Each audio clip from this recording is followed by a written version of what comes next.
Before we get to our motions today, one of the alternates is having a difficult time, which I certainly understand. But I really don't know how to handle it. I'm thinking about asking the 12 when they get in here how they're all feeling. If they're feeling okay, then I'm thinking about just letting the two alternates go. But I know there's a risk. Or I can talk to the two alternates about their issue. One of them saying that the way we picked the alternates was rigged, which is kind of funny, but that's kind of what one of them saying. That I'd gone back in the back and picked them. At first they were going to be, even though you saw me pull them out up here, but that's just today's environment. So I don't really want him on the jury if somebody gets off. But I'll do what y'all think. Basically, what I was thinking was lecturing for a minute about how inappropriate that is, and then secondly saying, but if any of y'all don't feel like you can do this, and here's the risk, if I lose somebody, we got to do it again. And all these people spend hours and hours working on this, but if y'all don't feel comfortable, because we may not get done today, they may have to spend another night. And I think he told one of the police officers he wouldn't stay another night. He was going to go home. So, what's State got any feelings about it at all? I have a lot of feelings, Judge. Yeah. It's not something, of course, that we deal with Right. regularly, and we want to do everything on the up and up, but we can't just assume that everything will be okay on it.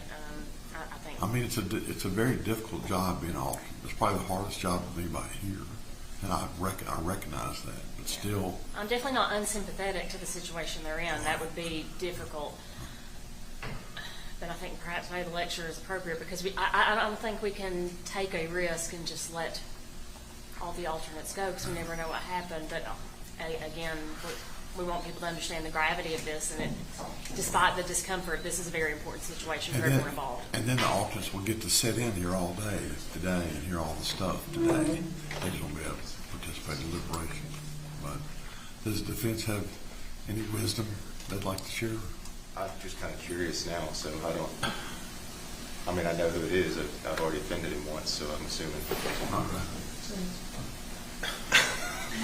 Great legal argument. Yeah, right. Chill.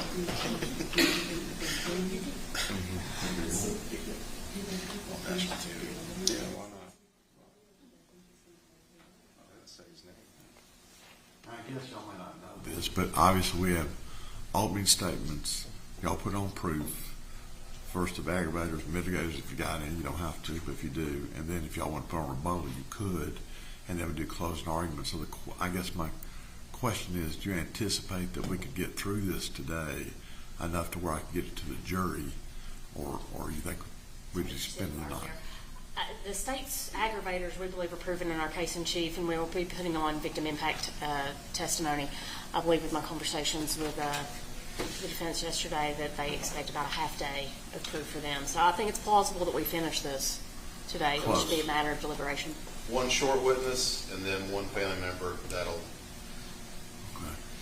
And then she just kind of speaks deliberately, so sure. it'll just take a little while to get through the family history. That's all. So I guess though, maybe even by lunch or right after. If you break in the middle of her testimony, I was thinking about this because I think the court has been sympathetic to the jurors' lunch schedule, whatever, and so you've been breaking in the middle of testimony, and I just foresaw being in the middle of hers and somehow lunch getting here. That's my only thing that would drag into the afternoon is what I'm trying to say. okay. So you'd rather if we didn't break for lunch, would you rather finish that witness?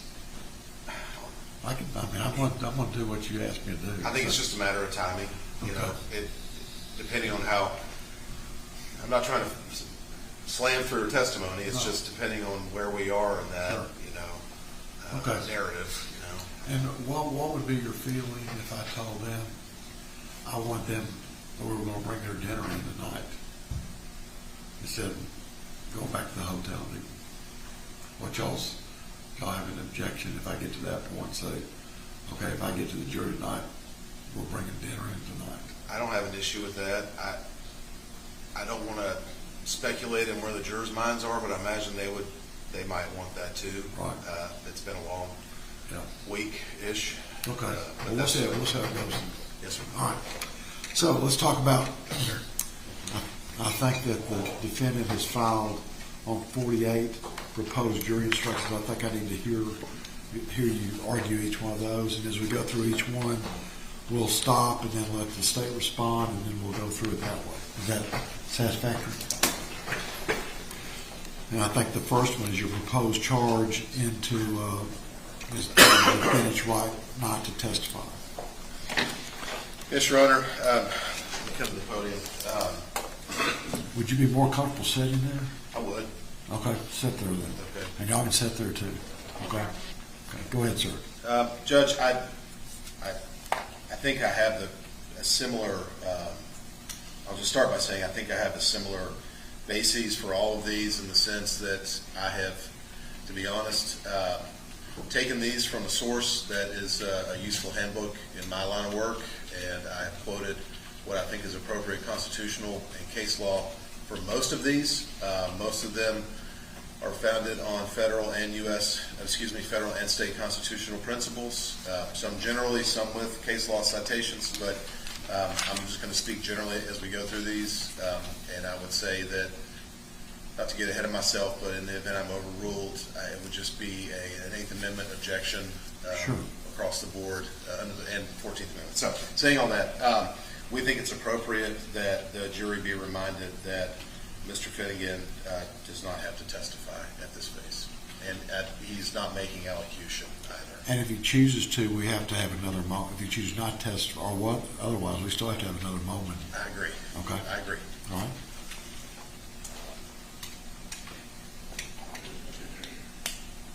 Do you want me to go ahead and rule? Oh, I'm sorry, Judge. Yes. Yes. Do y'all have anything you want to add? We don't have an objection to an instruction that he has a right not to testify, but we feel like the TPI is sufficient. Right. And so what I'm going to do is I'm going to charge 43.03B, which I think covers the same, not the exact same language, but certainly covers the same issue. So I'm going to charge that. We're noting your objection. And so then let's go to number 2, aggravating circumstances. And Judge, forgive me, but I did put a lot of these in just globally. Sure. And some of them are redundant, I will admit, and overlap. No problem. Just out of an abundance of caution. We're good. All right, thanks. So this is just an instruction on what the aggravating circumstances are and the presumption resulting from them, Judge. All right. And I'll work on a draft charge for that. I may not use that exact same language, but I'll sort of cover that issue. I think it's an important issue. And then next is sentencing options. Yes, Your Honor. I think that this jury is called at this stage to make one decision only, and I think I believe the court will, but I think they have a right to be instructed on what exactly the sentence. We've talked about it ad nauseum, but these are the options. All right. And I'll cover those options in my draft charge and show it to you as well. I too want to work on making it a little bit clearer so that they understand exactly what those options are. Yes, sir. Next is the jury's ultimate responsibility. Yes, Your Honor. This was in an attempt to prevent the state from somehow distancing them from their ultimate responsibility in this case, in the event the state were to do that. I'm not saying they are, but we wanted it to be clear that the jury knows they are the ones making this decision. What's the state's position on this? The state believes this is an unnecessary instruction. I think it will be clear, and especially through the TPI, it is their decision. That's why they're here. All right. I kind of agree. I'm going to decline that request. Next is decision to be made by individual jurors. Yes, Your Honor. Again, they work collectively, but I think it's important to remind them that each of them is a jury unto themselves, and that they each have the right to make their own independent evaluation in sentencing. Yeah, I agree with that, and I'm probably not going to use your exact instructions. I'm going to work on it and try to make it a little bit clearer. I'm not sure TPI is as clear on that as I'd like to make that, but I'm going to work on that for you. Then next is the... I'll put a maybe next to number 5. Yeah, to be determined. Maybe. Yes, sir. I can tell you I'm not going to use your exact language. I'm headed down that path. 6 is aggravating factors considering only statutory aggravation? Yes, Your Honor, the state has, in their notice of intent to seek sentence of death, has provided statutory aggravators. I've not seen any notice of non-statutory, so this may end up being moot. Yeah, I agree. Then next is aggravating circumstances definition. Again, this may be redundant, Your Honor, but I think the court has its own instruction, but I just wanted to include it. Right, and I think I'll use my own instruction in regard to that. Yes, sir. Next is weighing aggravation and mitigation. Yes, Your Honor. This kind of breaks down the different weights relative to each side's burden, I suppose. Of course, we don't have a burden, but I think it's important for the jury to understand the kind of, it's almost like an extra burden in this sentencing phase and so I think this instruction encompasses that legal principle. What's the state's position on that? Again, we believe that the TPI is sufficient for the instructions, and they've been instructed ad nauseum from the time we were picking the jury that they have to consider mitigating and aggravating and balance those. Yeah, I agree. I'm going to deny that request. Number 9, defining aggravating and mitigating factors. It's just a definitional section, and I'm sure there is an equivalent in the TPI, but I wanted to There include is, our version. and I'll do the TPI one. Yes, sir. Then next is aggravating circumstances reasonable doubt definition. Again, Your Honor, just an attempt to provide our own version of Sure. what we feel is the law. And I'll probably do the TPI one on that in regard to reasonable doubt. Then next is burden of proof in aggravating circumstances. Again, and apologies for redundancies, but nevertheless, we've got them all in here. And so I think, again, it relates to the sort of higher bar the state has in this phase. And I'll consider that, like I said, I'll probably fall back on the TPI instruction in regard Yes, to that. Then next is aggravated circumstances standards for consideration. This is just to remind them that the aggravating circumstances alleged are just what they are. It's an allegation. I wouldn't even call it a criminal charge because it's not gone through a grand jury. So it's just to reinforce that these are just allegations. I'm going to deny that. I think that's already going to be in the charge. Next is presumption regarding aggravating circumstances. Again, this relates to number 12. A little different, but it's to remind the jury that that these are not proven unless and until they find that they've been proven. And what's the state's position on that? Again, we believe that TPI is sufficient and the instructions as they exist are sufficient. I agree. I'm going to decline number 13. 14, aggravating circumstances, unanimity. I think it speaks for itself, Judge. We just request the inclusion of some instruction as to unanimity. Yeah, it's a correct charge, but I'll add a similar charge to my jury instructions. Aggravating individual consideration, but requirement of unanimity. I know it's that word. Right, I almost got it. Go ahead. Anyway, this again reinforces we believe that they have to be unanimous to find aggravating circumstances, but that they should exercise their own independent judgment.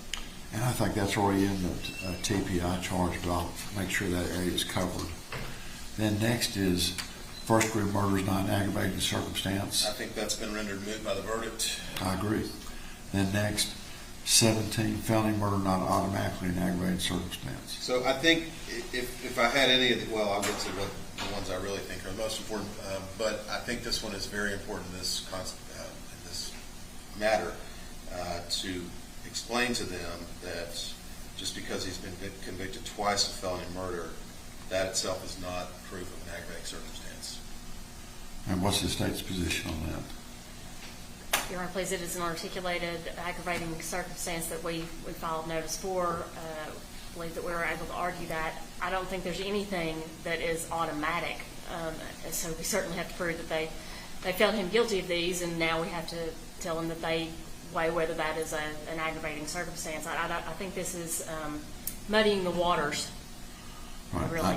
I agree. I'm going to decline that request. Number 18, crime in society. This is just to These are more defensive instructions to prevent or preclude the state from arguing about this theory at sentencing. Sure. Don't argue crime in society, but I'm going to deny that request unless y'all argue it, and then they can bring it up. Next is deterrence cost. In a similar vein, Judge, it's to preclude the state from arguing that factor. Okay, I'm going to decline that unless they bring that up in their argument. Then next, mitigation reason for sentence less than death. And this is really just kind of a heading instruction where we just, we add in our list of statutory and non-statutory mitigators that we follow. Okay, I'm going to decline that one. Then next, mitigation definition, weight, and unanimity. Yes, Your Honor, this is just our proposal. It's kind of a combination, explanation. kind of Correct. bringing it all together. Yes. Right? Okay. I think I've already got that in the charge, so I'm going to decline it in its form as you suggest, but you need to review what I say about it Yes, in the sir. charge that we do. Let's see. Mitigation, standard of proof. I think that's a correct statement, so I'm going to do that one. Thank you. Number 23, mitigation cannot be considered as aggravation. I think that's important. Again, I don't think there's going to be extensive proof in sentencing, but I think it's important to remind the jury that even if there's other bad things that are brought out in my client's mitigation phase or the presentation, that should not be considered as an aggravator. Okay. I'm going to deny that request. Next, general closing instruction, sentencing phase. And basically, you've got kind of the same language as in TPI, it just kind of expands it. It does. Well, It does, Judge. I'm probably going to deny that as well. You can review the one that I'm going to submit to you. Yes, Your Honor. And then let's see.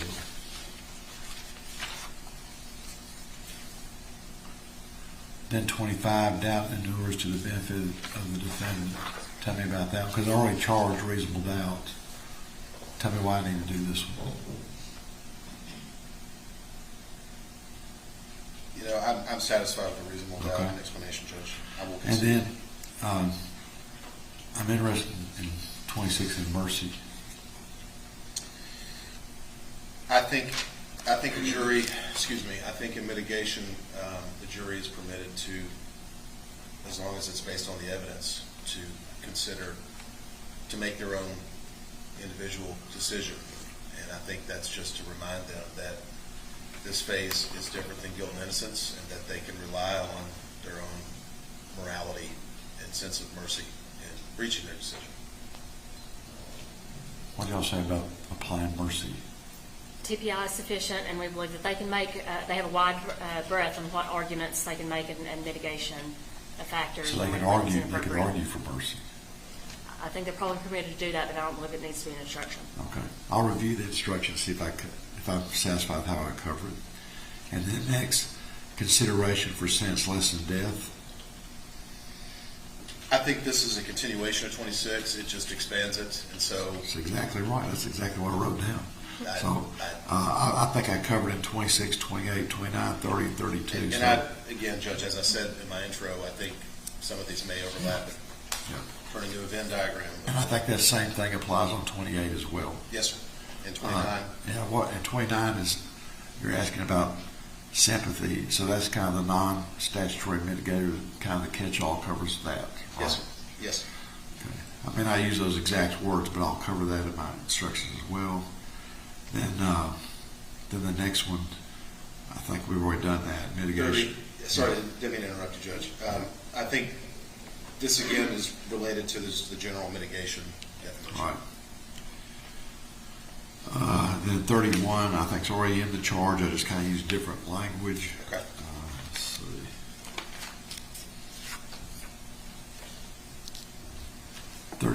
So I guess my question is, are y'all asking for mercy as a non-statutory mitigator? Or are you just going to argue it? I think I'm just going to argue it. Okay. So I will not list it as a non-statutory mitigator. Then next, finding beyond a reasonable doubt that death is appropriate. I think that's already in the charge, but I'll review it to make sure it is. And you can look and see my work as well, see if it's okay. Okay. And then this fairness or proportionality. Are you just going to argue that, or is that going to be a non-statutory mitigator? I think based on the verdict, it absolutely should be a non-statutory mitigator. And I would be arguing it as well. I think this is a cornerstone of my argument today based on that verdict. Okay, I'll take a look at that and consider that. And next is residual and lingering doubt. I think you listed that as a mitigator. Yes, Your Honor, and I think I would like this included. I think perhaps it has less relevance based on the premeditated verdict and the not guilty on the conspiracy to commit first-degree murder, but I still think it is appropriate because we're dealing with two people, two actors in the same event. So I think But if I did that and you listed it as a mitigator and can argue it as a mitigator, am I not giving it a kind of a boost or a supercharge if then in addition to you arguing it as a mitigator and I charge it as a mitigator, then I give an instruction on it? I just respectfully ask for Okay. whatever. Okay. I'll consider that. We can And get. then inability to agree. I think it's probably covered somewhere in the TPI, but I just wanted to make sure it was considered that they were given instruction on what to do. Right. So that was I think that was 48, if I remember correctly. Yes. Okay. And then tell me on 49 what you want me to do. Yes, sir. Give me just a second.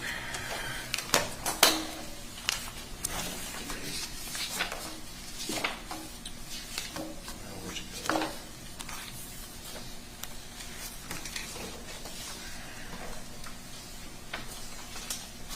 Well,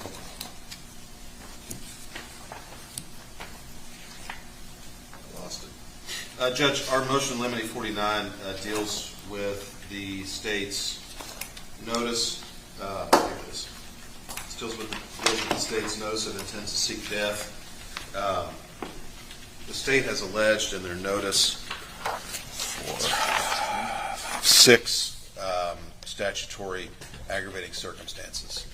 And specifically, this motion addresses the felony murder aggravating circumstances, which the state has listed as 7A and 7B.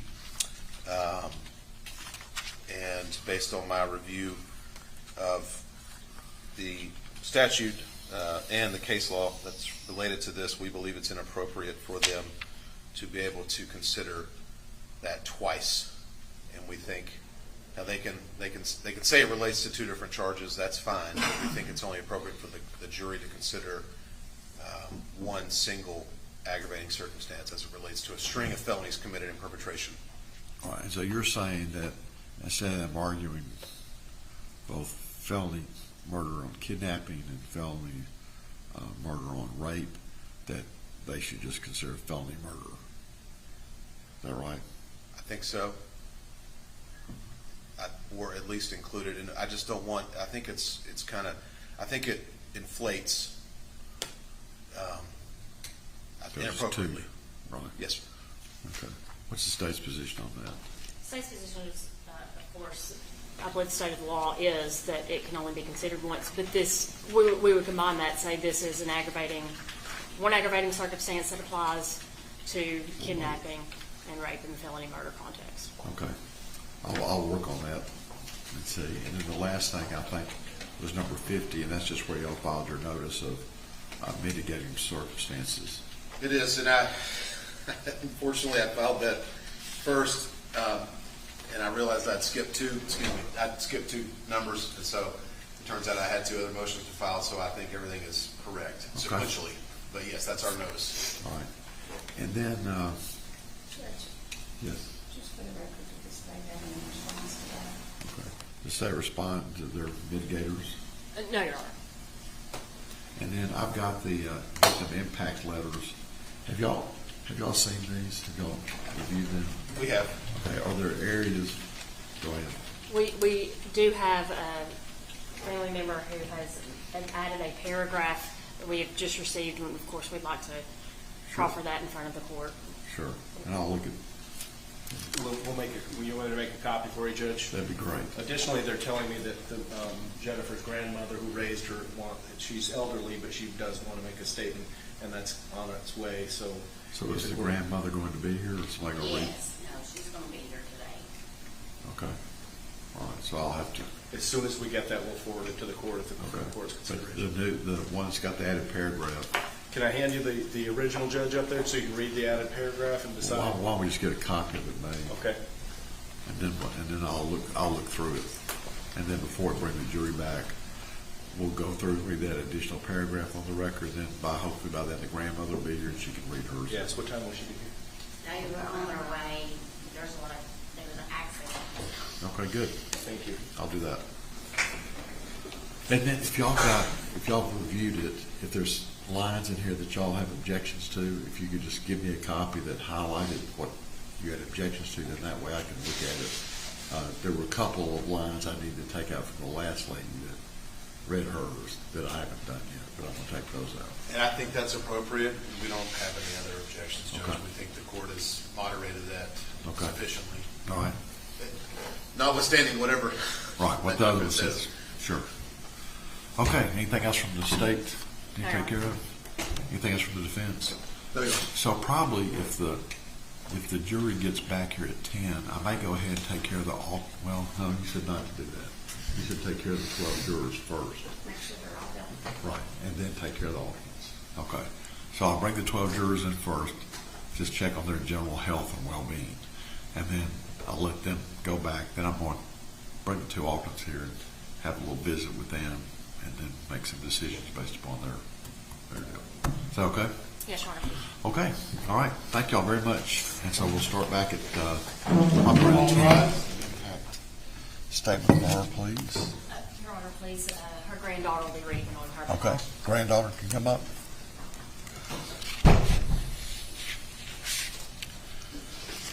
You want her to come up with her, Judge? No, we're fine. Step here, please, ma'am.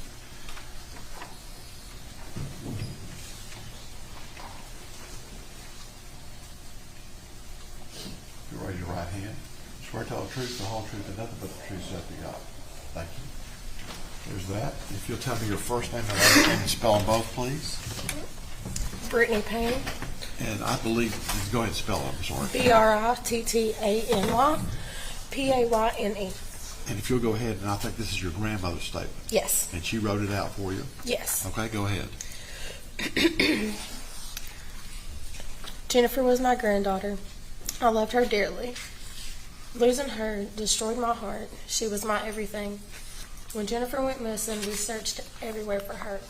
Not for days or weeks. We searched for 8 months. When Jennifer was found, sadly, it wasn't the news we was hoping for. When I learned of Jennifer's death, a part of me died as well. I struggle every day. The anger, the hurt, and the despair is indescribable. The nightmares that I still live with to this day will not go away in this life.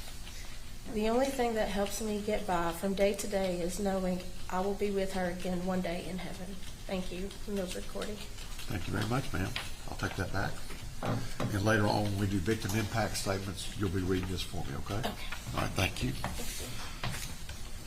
And I know the state's aware of State v. Nesbitt, but it does give us some direction in regard to how you should argue these victim impact statements. It says, arguments permissible, but restraint should be exercised. Do not argue what is little more than an appeal to the emotions of the jurors, as such argument may be unduly prejudicial. The jury should not be given the impression that the emotion may reign over reason.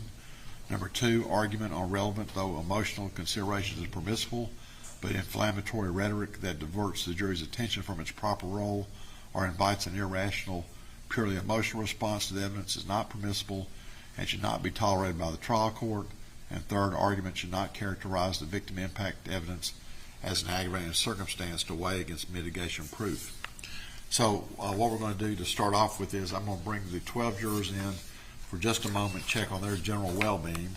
Then I'm going to excuse them. Then I'm going to bring in the 2 alternates and discuss their situation. I'd rather if my friends on Court TV did not tape me talking to the two alternates, which I don't think you do anyway, and then I'll decide what I'm going to do with them based upon their responses. And then after that, I'm going to go back and check with Ms. Jones for a minute and come back and give y'all a copy of the jury charge that I anticipate giving, so at least you'll have a moment to look at it before we start the proof. Is that satisfactory? Yes, sir. Okay, if you'll bring our 12 jurors in. All rise.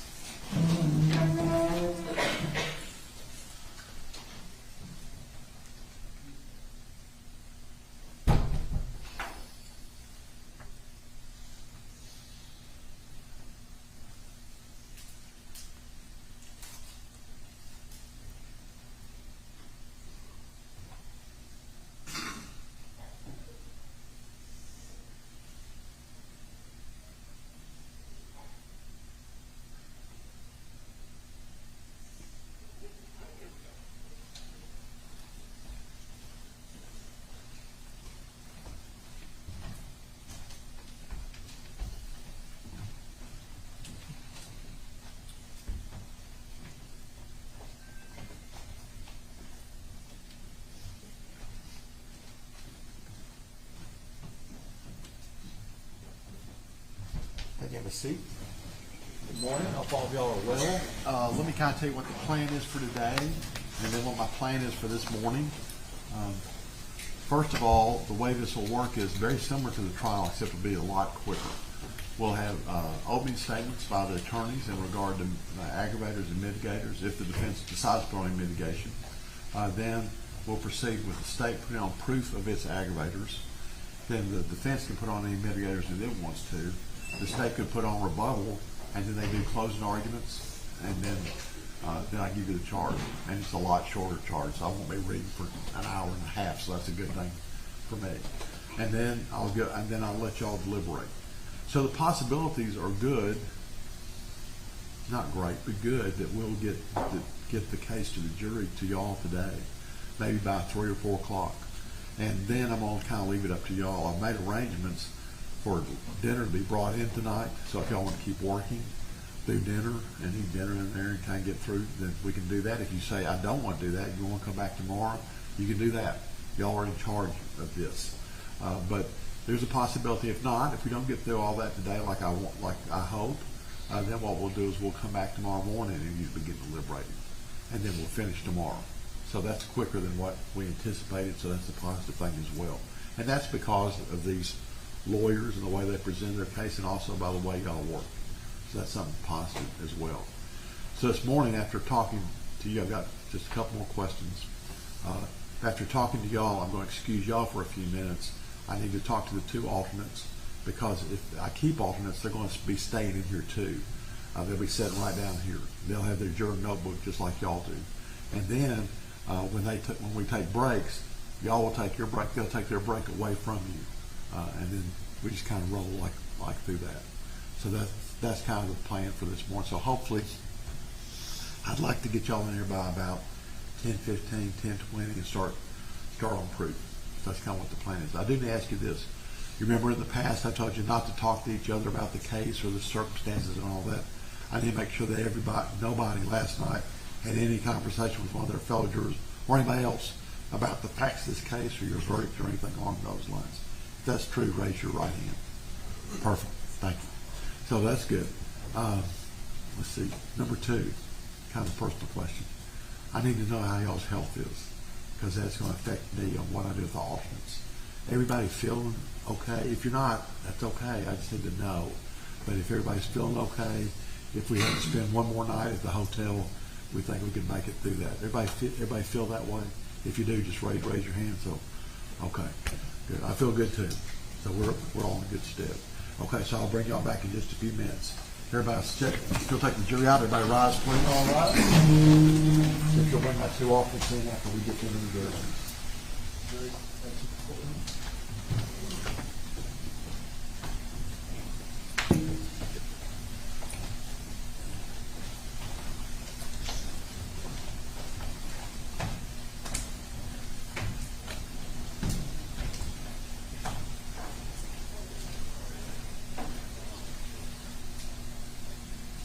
Take you have a seat for a minute until we bring the alternates in. prospective jury charge in regard to this to both the council, and I think they've approved, noting your objections to it, that I didn't do exactly what y'all asked me to do. Everybody rise, please.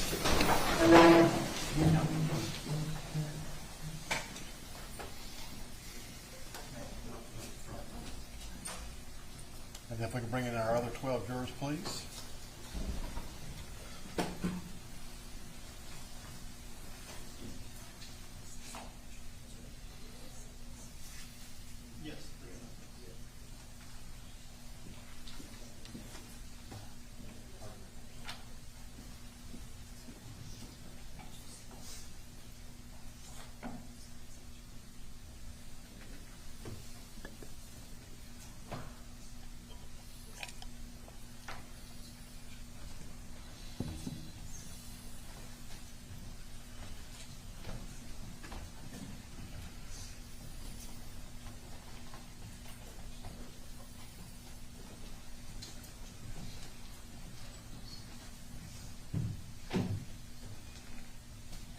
Thank you. Everybody have a seat.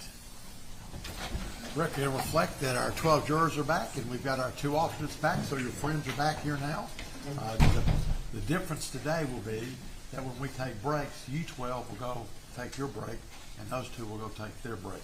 And so there won't be all together. And once again, we can't discuss the facts of the case or the mitigation or aggravators that we're going to learn about today until we get everything done, and I give you final jury instructions like I did the day before yesterday.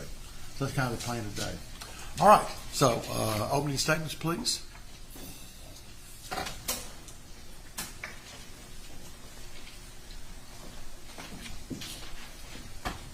Sean Finnegan should be given the same amount of mercy that they gave Jennifer Paxley.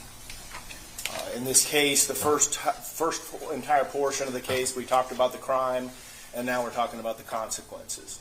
And the crime, you've held him responsible for first-degree felony murder and 2 different counts. And that gets us to the point where we talked about in voir dire, once you establish that he's committed first-degree murder and he's responsible for her death, then we get out those scales that we talked about.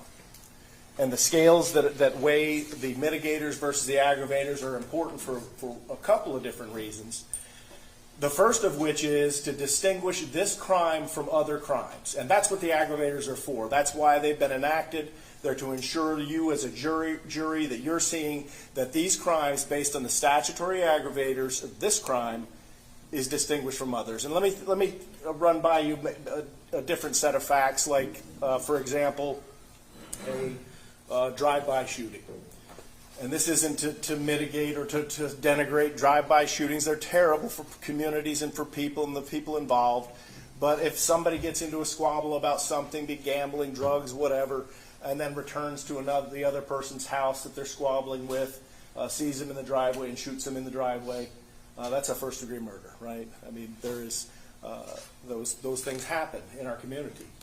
But if you want to compare and contrast that to what's happened here, and we'll highlight that when we talk about the aggravators here in a second, there are aggravating factors to this homicide that make it special, that make this worthy of no mercy for Sean Finnegan and make it worthy of the death penalty. And when we talked about the scales that you put out, you're going to be looking at the aggravators, and the state only has to meet one aggravator. The legislature has imposed and given us what those aggravators are. And when you're going to be looking at those aggravators individually, and if you find an aggravator beyond the reasonable doubt, you put it on the scale. And you give it the weight that you want to give it. And it can be a pebble of sand that you put on there for that aggravator, or it could be loading dump trucks full of gravel for that scale. And then you're going to listen to the aggravators, and we've elected on 4 different aggravators in this case that you're going to hear about. And at the conclusion of that, you're going to hear about the mitigators, and that's going to go on the other side of the scale. And I talked to you about this in the beginning, that if at the end, if you look at that scale and the things you've placed on it for the aggravators and the things that you've placed on the mitigators, if the aggravators outweigh the mitigators, you shall impose the death penalty. And we talked about that individual in voir dire, and you all said that you could understand your oath and that you all could do that. And so I want to talk briefly about the aggravators in this case, because we have talked about. Let me spin this around.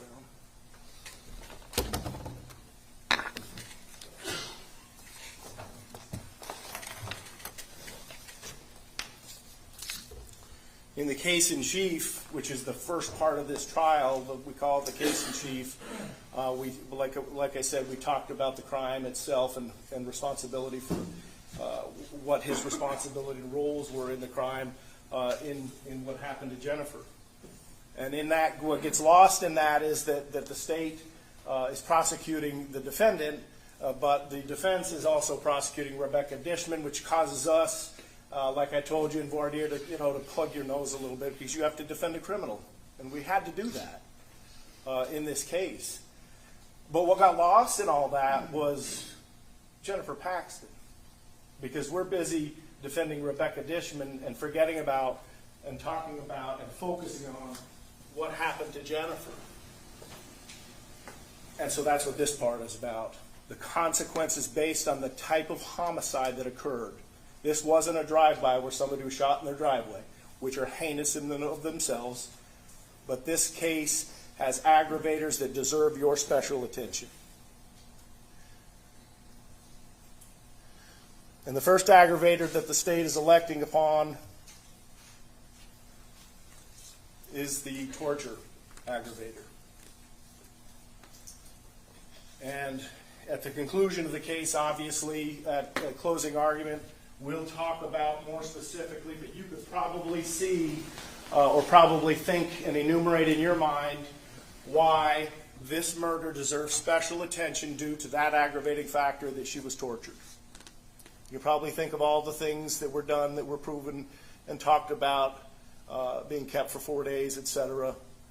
But in the end, when you look at that, that's not saying that the defendant did that. That's saying that the murder in and of itself was especially heinous, atrocious, or cruel in that it involved torture or serious physical abuse. And it's our position that our case in chief, the evidence you already have before you, satisfies that beyond a reasonable doubt that she was tortured. And if you find that, you take that and you give it the weight that's appropriate, and you're going to set it on the scale.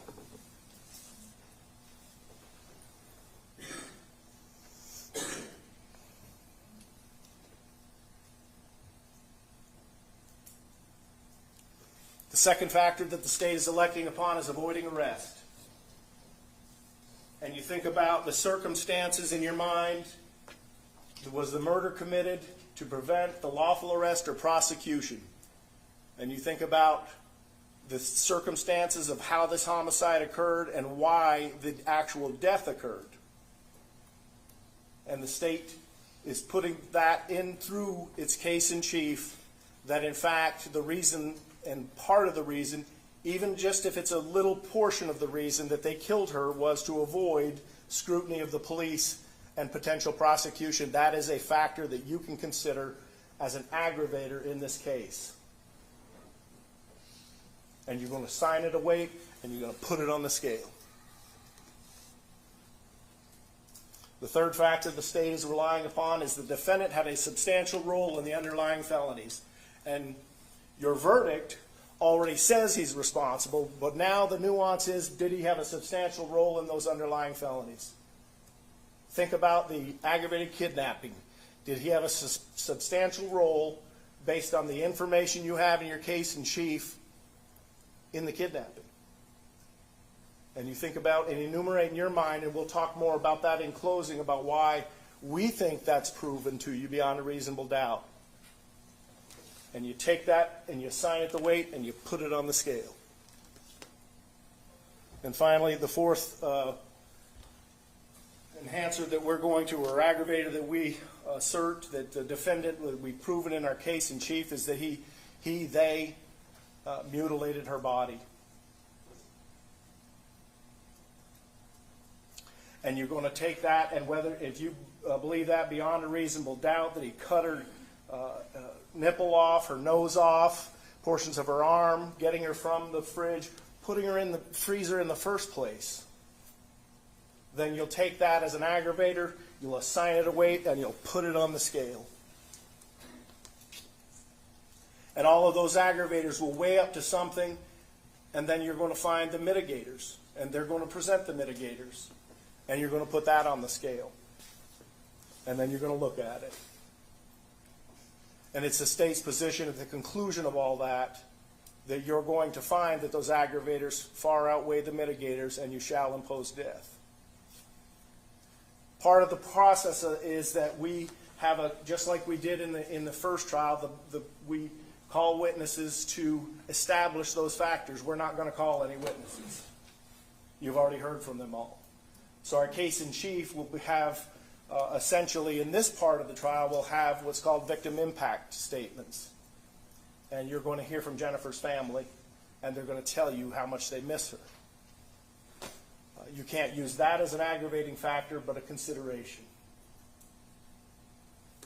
But at the conclusion of that, when we get to the end, when you weigh that scale against the mitigators, it's the state's position, and we will ask you to find that you give him the same amount of mercy that he gave her. Thank you. Thank you. Counsel? Thank you, Judge.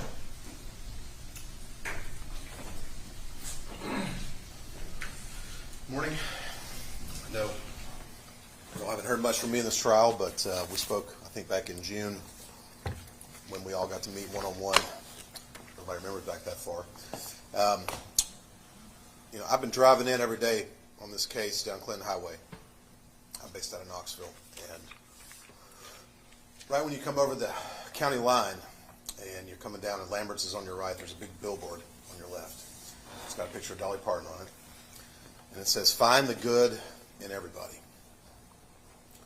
Find the good in everybody. And thought about it, and it just kind of hit me one day that that's what my job is in this portion of this trial. And that is to investigate and collect documents and talk to people and meet with my clients, and then try to prove and present the good that is in Sean Finnegan. And it's probably a difficult task, I realize, and it's difficult for you all to consider after all the things you've heard in this case over the last week or so. But that's part of my job duties, and honestly, it's an honor for me to represent him through this process. So that's my job. Your job is to decide one issue, and that's whether to sentence Sean Finnegan to death. That's it. It's the one thing you have to decide in this part of the trial. Now, it's more complicated than that. There's a lot of legal standards, and it's a mini trial, and there's witnesses and all that. But if you can distill it down to its essence, that is why we're here. That's what you're here to decide. So I want to start with acknowledging a few things. I understand that some of you may have concerns about your verdict in this case.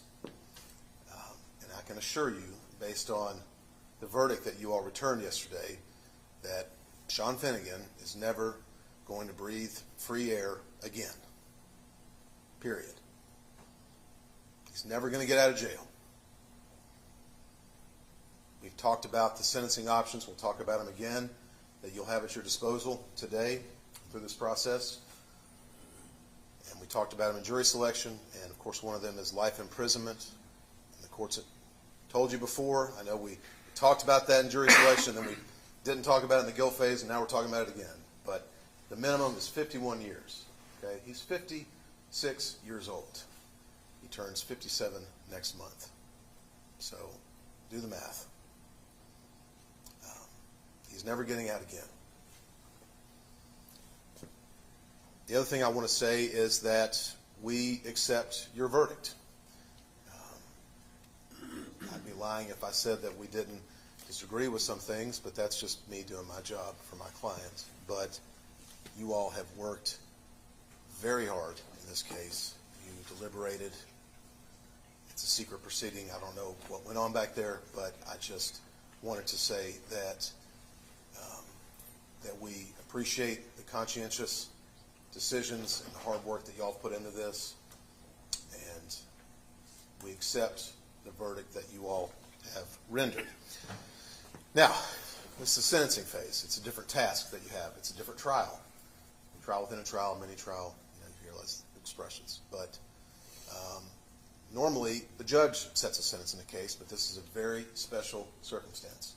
So I want to give you some general principles, if you will, to maybe guide you through this process. Protect society. We've talked about that already. I'm not going to beat it to death. Sean Finnegan is never going to get out of custody again. Punishment for the defendant. That's what we're here to figure out. To serve justice. And to follow the law. Now, where does the law come from in this case?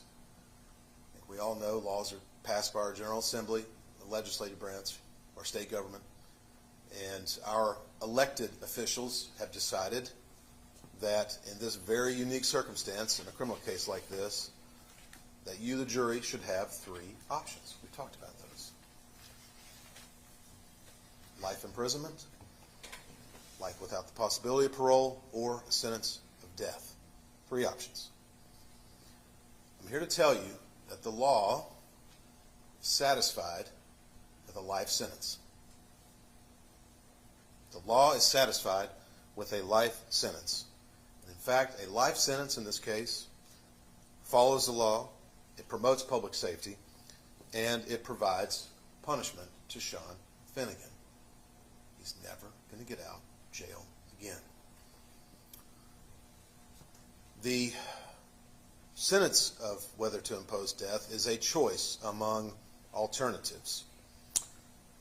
But I want to remind you that it's not some foregone conclusion. The state, a moment ago, got up and talked about putting things on a scale and weighing things. And the court will instruct you. Yes, you are supposed to weigh things. But this is not some rigid, rote, mechanical process. This is not some metaphorical scale where we get out and we put 6 chips on one side and 4 on the other, and presto changeo, sentence of death. Boom, easy, done. Pull a lever. That is not what this is about. And I know you all have been here a long time. I know you've been away from your families, friends, and your life, and your job, all those things. But I cannot impress upon you the importance of not falling into some mechanical view in this process. The state talked about oaths. And I can't remember how many oaths you all have taken throughout this process over the past couple of months, but there's been a lot. But if you remember back to when we were doing individual jury selection, you all took an oath and you took time to fill out those questionnaires, which were very helpful to us, to talk about very personal parts of your life and personal opinions about serious topics like capital punishment, the criminal justice system. And you took an oath that you could meaningfully consider all 3 options. Not just whether you could meaningfully consider a sentence of death, but that you could meaningfully consider all 3 options. And each of you said you could. And each of you are here for a reason. This is not random happenstance. We went through a very lengthy process to select, both from the state and from us, to select you all to serve on this jury. And you're here for a reason, is my point. The law does not recognize automatic death penalty. That's not what this process is about. So I just want to remind you, the law is satisfied with a sentence of life. Next, I want to recognize the loss that Ms. Paxton's family has suffered. The state brought up an opening, and I think it is a good reminder that a great deal of this trial was focused on the power dynamics between Rebecca Dishman and Sean Finnegan. But I'm here to say that it's a tragedy what happened to her. It's awful. We're not here to blame her for anything that she did or didn't do. None of this is her fault. And so I just want to make that clear. Her family through this process, everybody's been very respectful, and I wanted to show them respect as well. But my job, hopefully, is to humanize my client, and I know that seems difficult based on some of the evidence that everybody's reviewed in this case, the lifestyle, the behavior. But I'm here to hopefully emphasize some positive qualities that he possesses. There will be some negative things as well. Our proof will consist of Jennifer Miller from the Pine House again. I wanted her to come back and just talk briefly about his job duties while he worked there, because Sean has worked for, he's 56, he's worked for 40 years of his life consistently. So I just wanted to bring her back to talk a little bit about some of his work responsibilities and what he did there.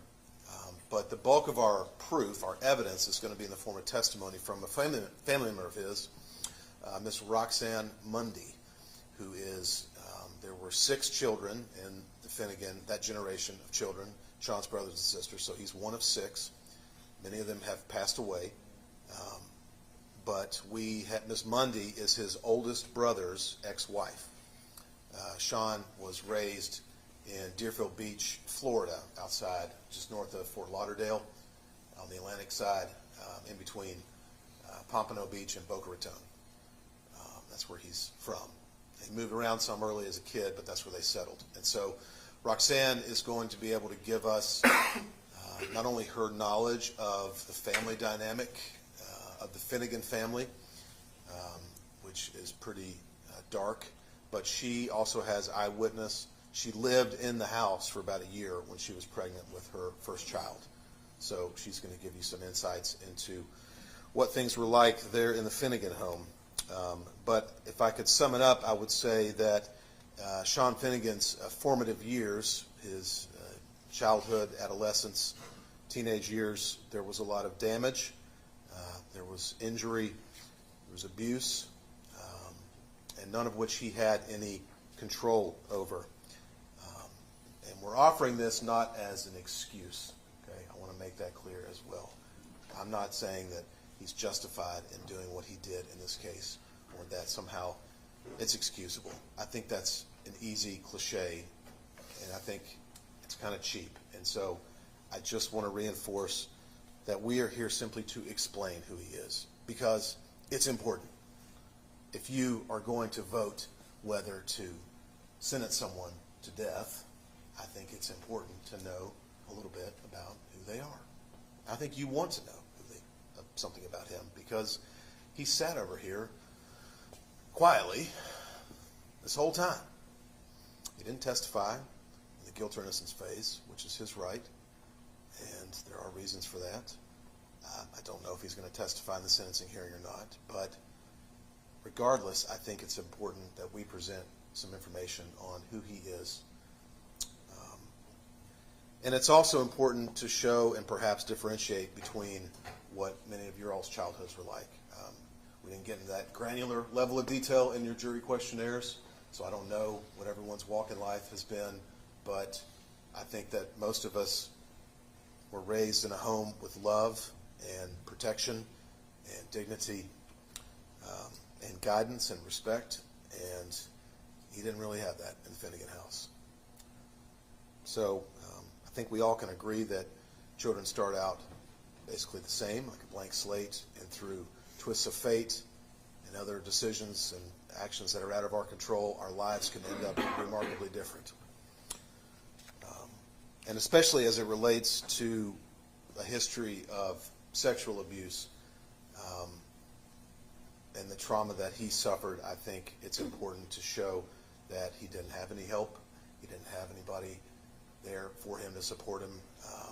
His mother, Frances, with 6 kids, and the behavior of his dad, John Sr., Big John. I think poor Francis was just trying to make it day by day. And I think Sean and some of his other brothers slipped through the cracks. And I try to think of it psychologically or even emotionally. And I've got a toddler at home. We put up baby toys a couple months ago in one of those hammer sets where you push down and one pops up on the other side of the board. And I think that's a good analogy for the psychology or the emotion of what dealing with trauma is like. That I think Sean, things happened to him, which we're going to talk about. It's not pleasant, but I think that he buried it deep down and tried to lock it away. And it came back out in other ways, in not healthy ways, with violence and risky behavior and toxic relationships and poor decision making and substance use. So I think that's important to remember. As the state mentioned, yes, there are going to be the legal principles of this process are presentation of aggravating circumstances and presentation of mitigating circumstances.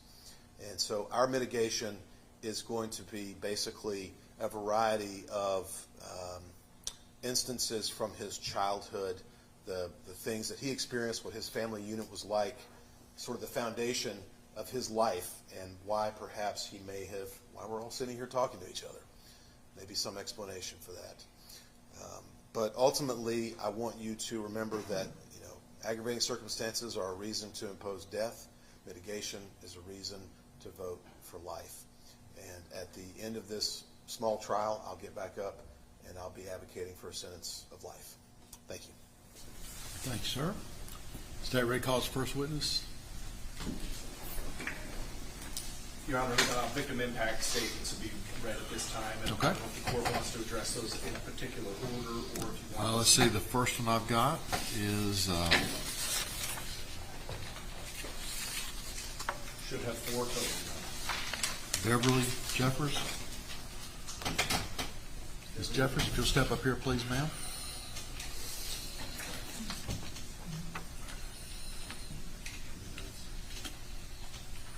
Would you have a seat up here at the witness stand for me, please?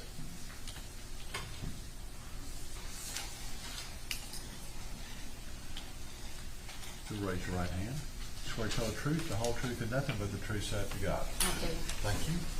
There's your victim impact statement. Thank you. If you'll read that to the jury, please.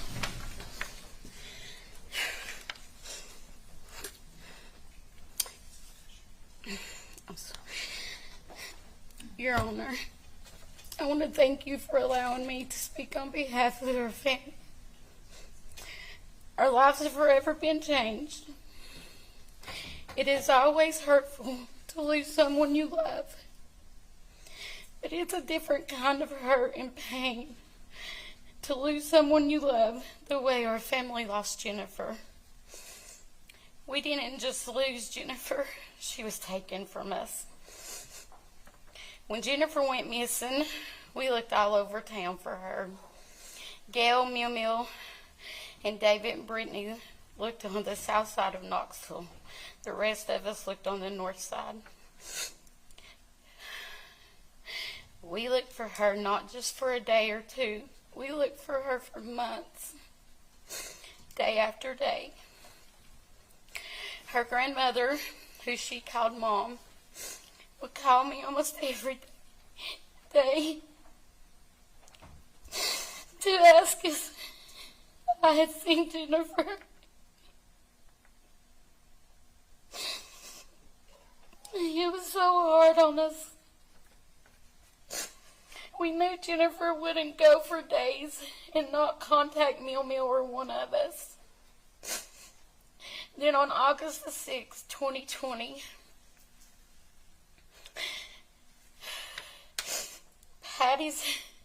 Patty, Jennifer's mother, received a call no mother should ever have to get.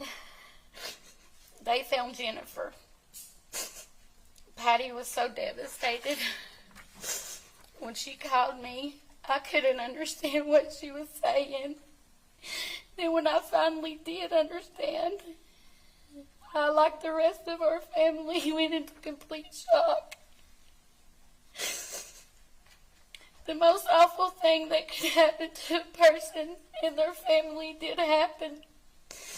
Jennifer was murdered. Jennifer, who was a mother, a daughter, a granddaughter, a sister, a niece, and a cousin. Her mother, Patty, didn't make it through the loss and devastation. She died with a broken heart before Patty passed away. She asked myself and the other ladies here with me today to promise her we would be here every day in court for her and Jennifer to show Jennifer was loved, is loved, and forever will be loved and missed. Thank you. Thank you, ma'am. I'll have that back, please. Thank you so much. Thank you. Then next I have. Okay. Do you have any questions? Any questions from the fence? Okay, thank you. Then next I have, is it Brittany Payne?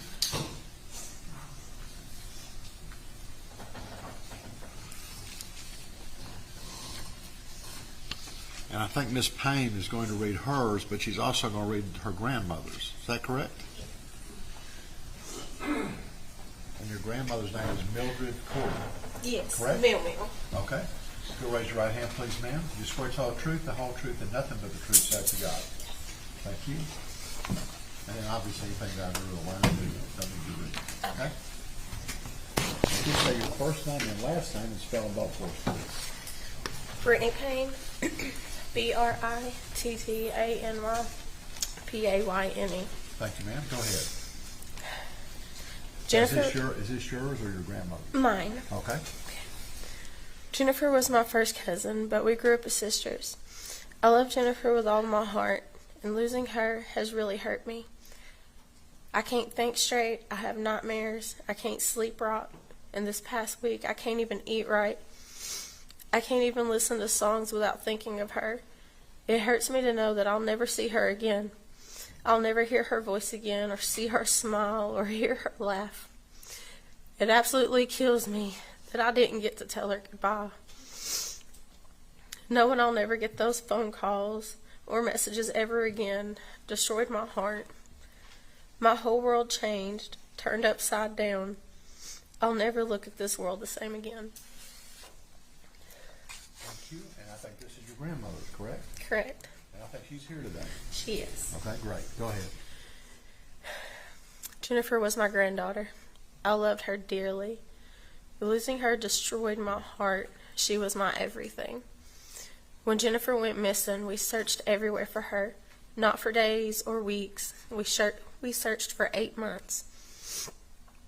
When Jennifer was found, sadly it wasn't the news we were hoping for. When I learned of Jennifer's death, a part of me died as well. I struggle every day. The anger, the hurt, the despair is indescribable. The nightmares that I still live with to this day will not go away in this life. The only thing that helps me get by from day to day is knowing I'll be with her again one day in heaven. Thank you. Thank you so much. All right. Any questions from the state? Any questions from the defense? Okay. Thank you, ma'am. You can step down. And then next I have, is it Michelle? And Michelle, I think you're the first cousin, right? Okay. Step on up here, please, ma'am.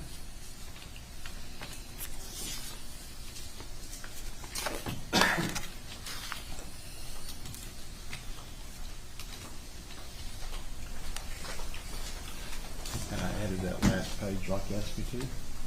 And then be sure you don't read anything without drawing a line through it. Okay?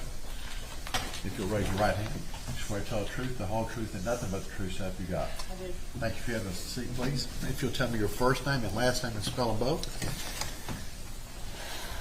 Michelle McMahon, Michelle,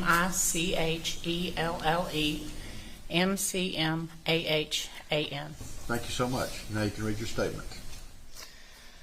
I'm Michelle. a first cousin to Jennifer's mother, Patricia. First, I'd like to tell you about Jennifer. She was kind and loving, and she cared about other people, even strangers. She grew up with a tough life, as many of us did. The difference between her and us is that she never seemed to make peace and get past the hardships of her childhood and upbringing. She never knew her natural father, and partially, I think that gave her a distorted view of what a typical family unit should be.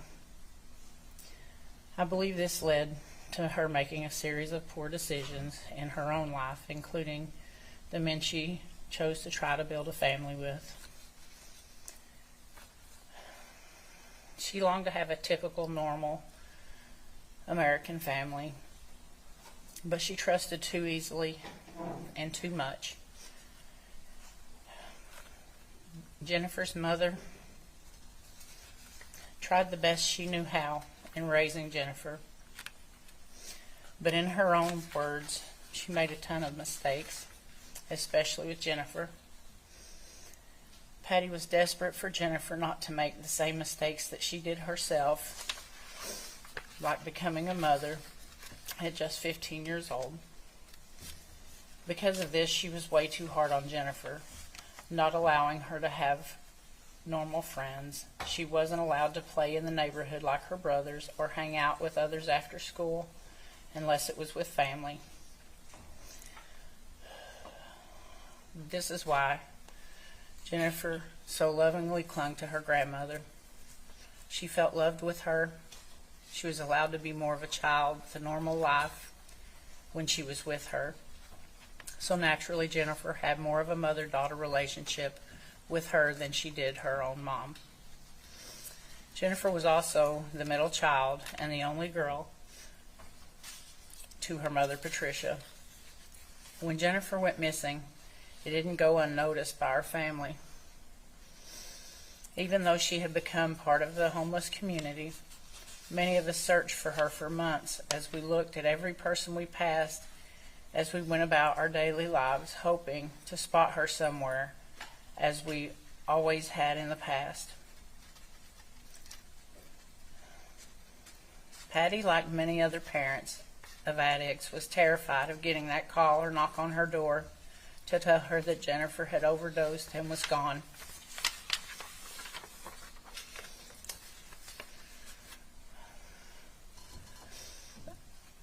I spent much of the time after Jennifer went missing with her mother until her passing only 16 months later.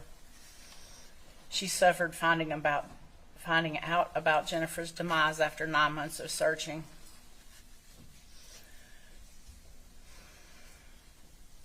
She blamed herself. She stated and questioned regularly how, if she had been a better mom, or if she had tried one more time to help her, if she could have prevented what happened to Jennifer. She thought Jennifer fell victim because maybe she didn't feel loved enough,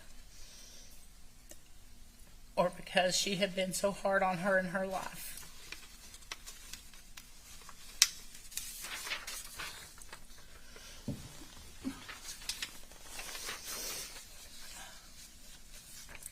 Patty died in the hospital, still crying and suffering over what happened. Patty had battled health issues for many years, but after losing a second child, she had just given up. She was tired of the regret, tired of the nightmares and the day thoughts, tired of suffering and missing her daughter, Jennifer. Our family would just like to say that Jennifer was not a prostitute in the terms that one may think. She was a desperate, young, addicted woman who was offered drugs and a place to live in exchange for sex.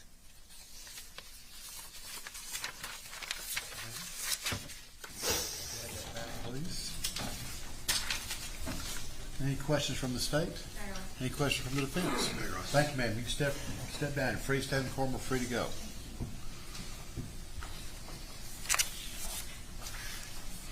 Madam Clerk, will mark that as sentencing ID number 1. And it's just for ID. It's not made an exhibit. Yes, sir. Let me get together here for you.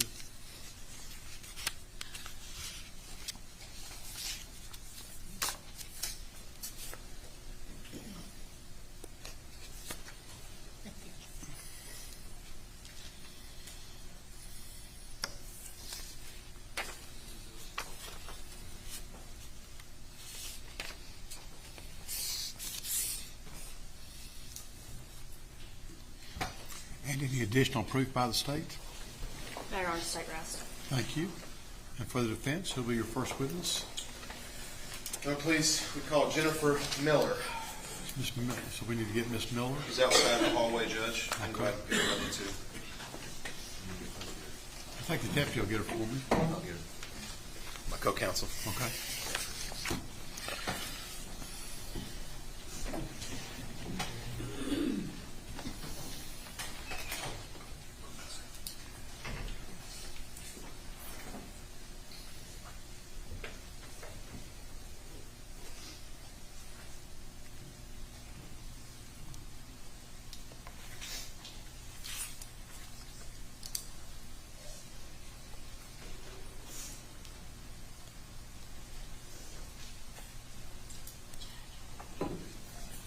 Yes, sir.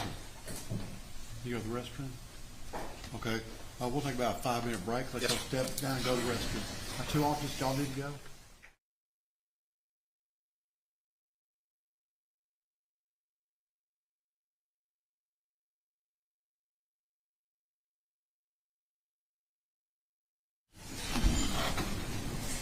We're going to reflect all our jurors are back. Any further proof from the defense? The defense rests, Judge. Thank you. Any rebuttal proof from the state? No, Your Honor. Thank you. So now, ladies and gentlemen, the part of the trial will be, we'll hear closing arguments in regard to sentencing. The state will go first, then the defense, then the state finishes. After that, then I'll just give you a few instructions, and then y'all begin your deliberations. All right? Okay. Closing arguments.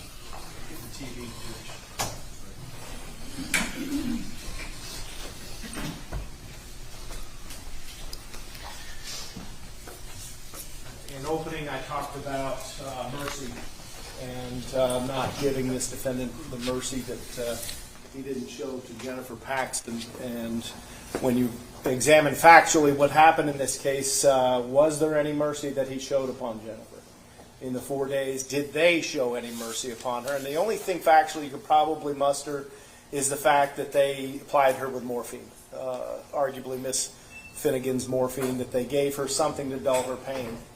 And so the only potential for mercy was maybe, just maybe, that she didn't experience the amount of pain that all those injuries looked like they would have inflicted on a normal person of normal sensibilities, right?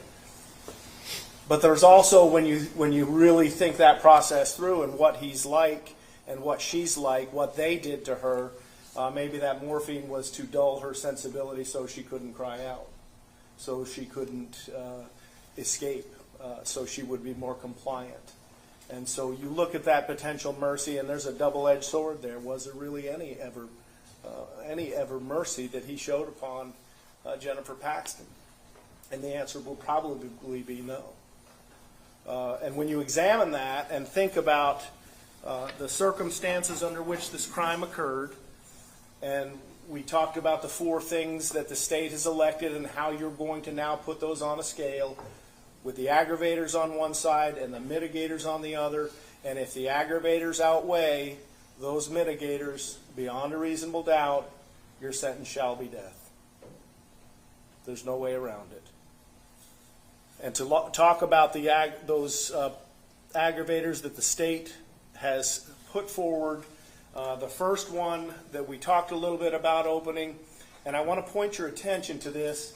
This doesn't say that Sean Finnegan was especially heinous, atrocious, cruel, or that he tortured or seriously physically abused. It doesn't say Rebecca Dishman was especially heinous, atrocious, or cruel, or that she tortured or seriously physically abused. It says the murder.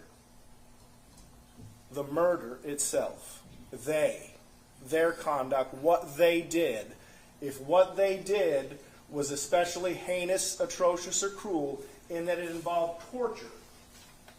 And so the judge is going to instruct you on what the word torture means, and it involves physical pain, right?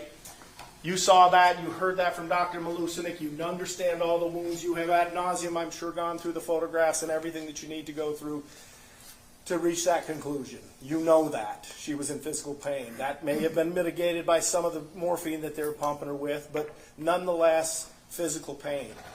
The slit throat, the ligature applied 5 different times, the blunt force trauma that Dr. Malusinik went over in the black notations on the body on the mannequin, and the sharp force trauma on all the red markers on her body.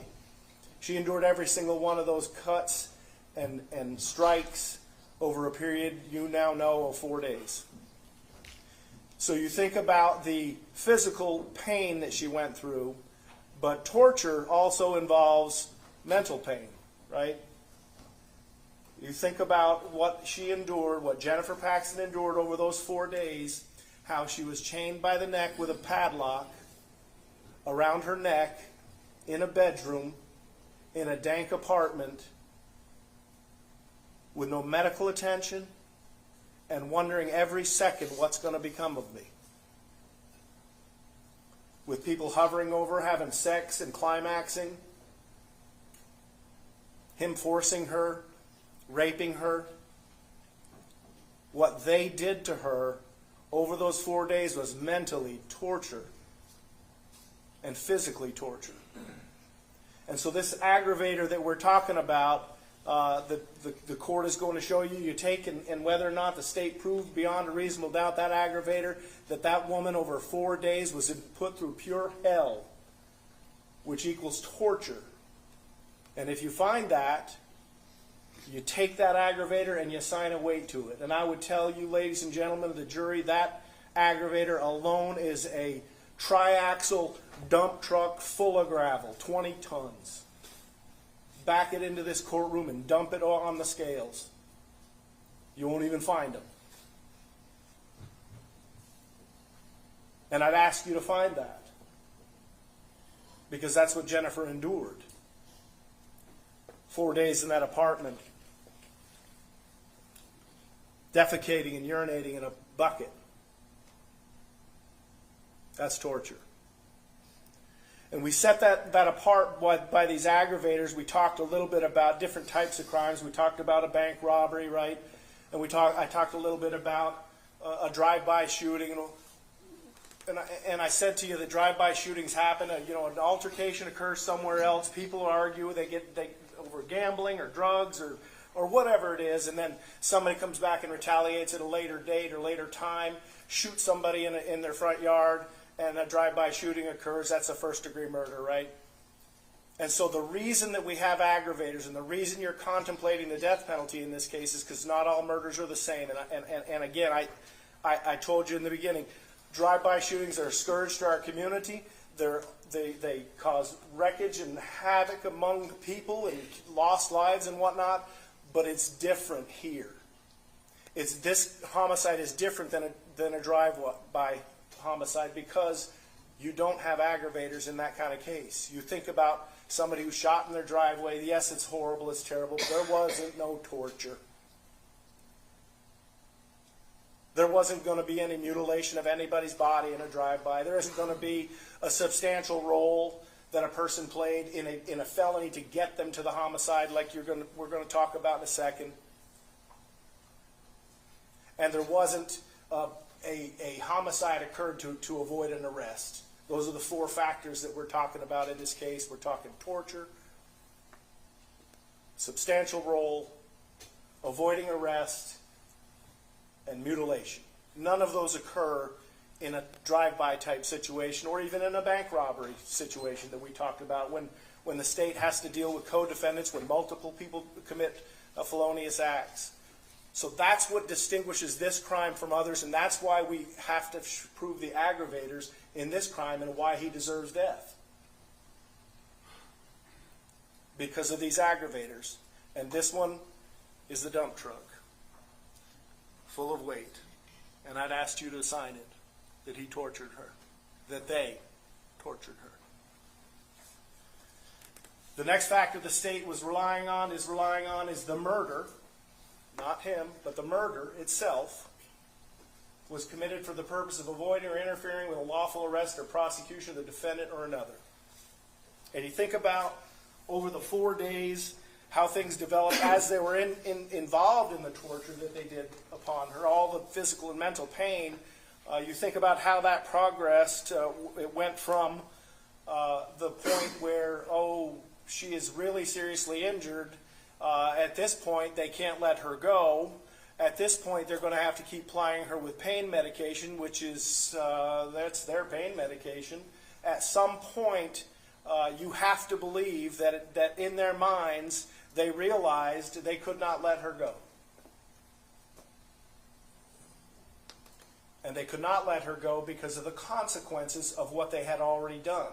And I want to remind you of what the defendant said when he was questioned by Mike Ewer about why he chained her up. Why'd you bring her up in the bedroom and chain her up? What was that all about? And he said that he couldn't let her go after what had happened. Couldn't let her go after what... This is over just the baseball bat incident.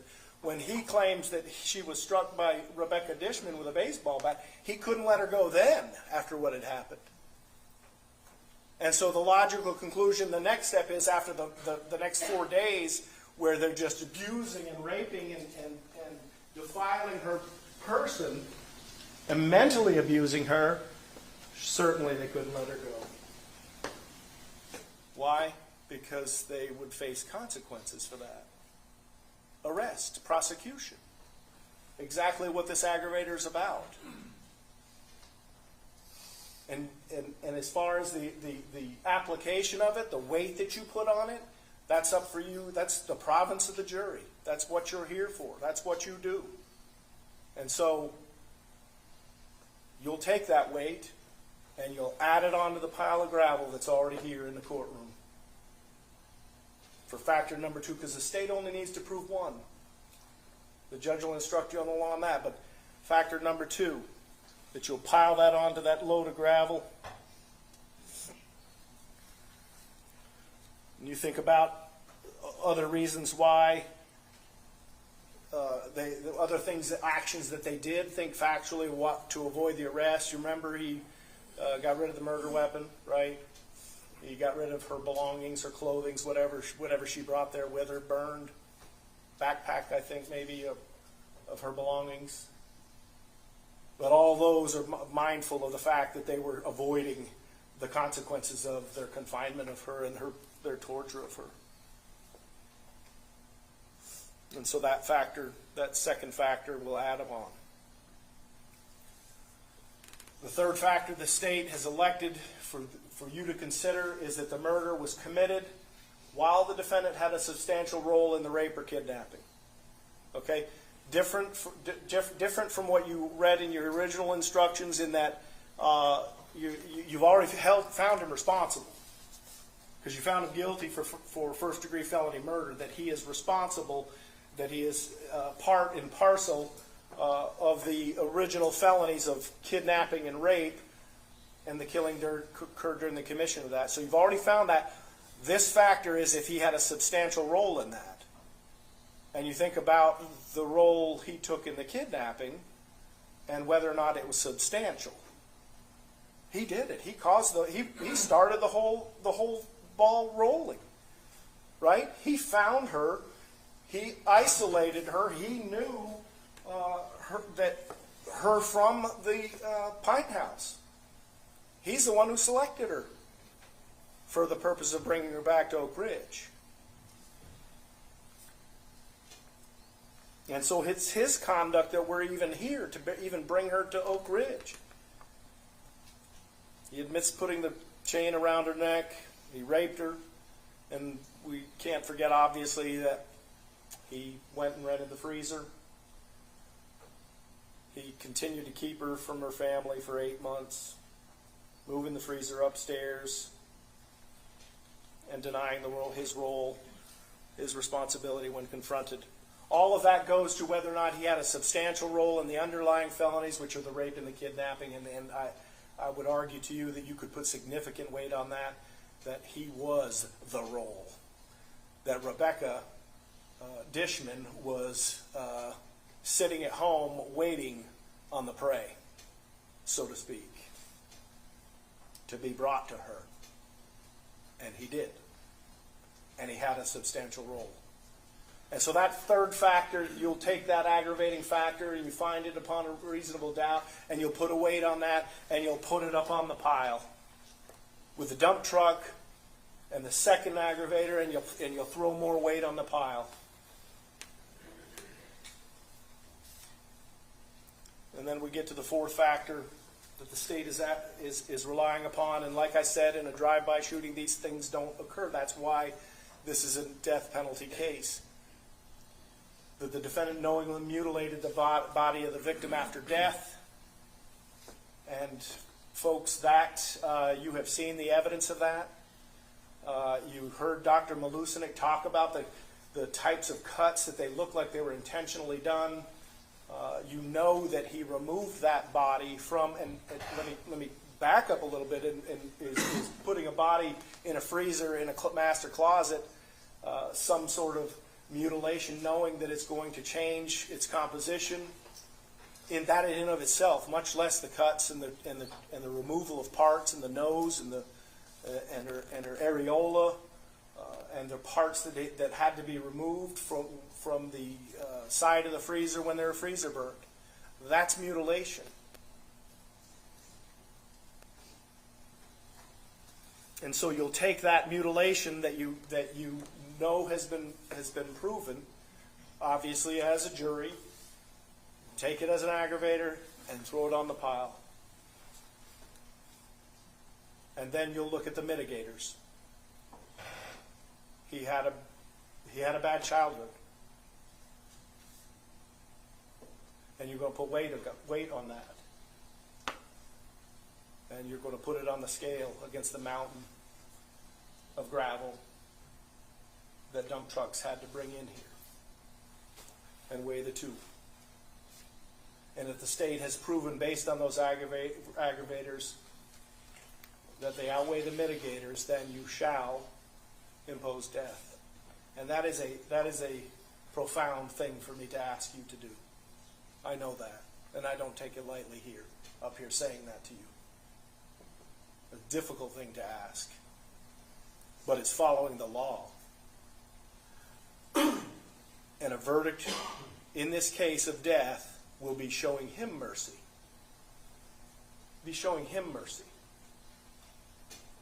The only thing he did mercy-wise for Jennifer was to put some drugs in her and torture her for 4 days. The state would put drugs in him, and he'd nod off. Far more merciful than what he did to Jennifer Paxton. Sentence him to death. Thank you. Defense? Yes, Your Honor. Bear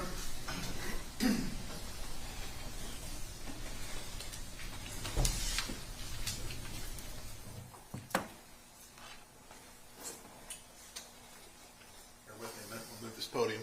Yes, sir. Throw my paper on the floor at the same time.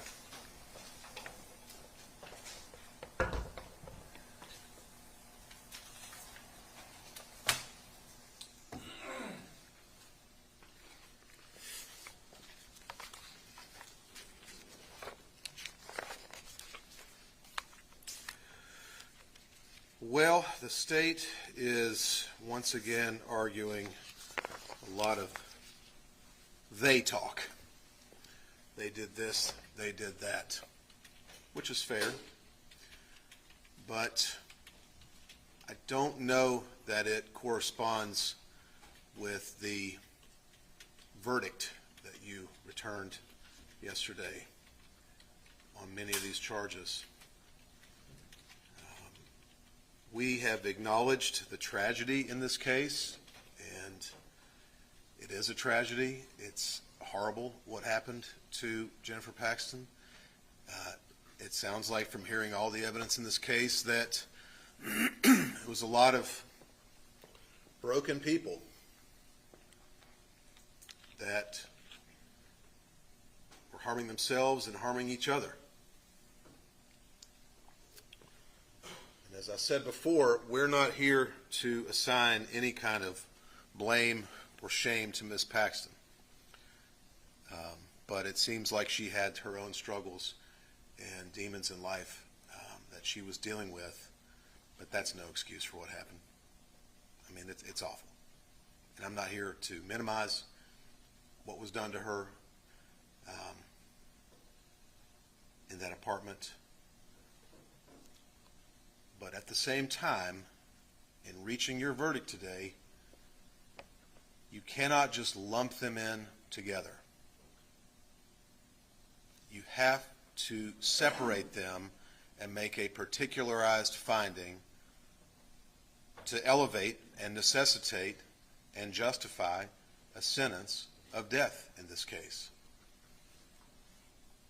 And you'll see in these jury instructions the court's going to give you what additional things was Sean Finnegan doing beyond that necessary to have committed these crimes to justify a sentence of death.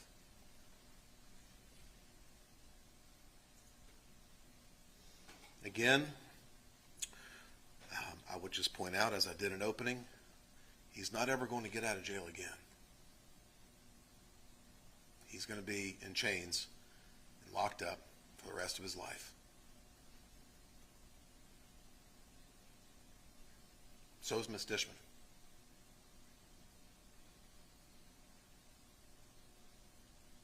So as we go through this, we're going to talk a little bit about the legal principles. We're going to go back through some of his social history. I know we just heard it a moment ago.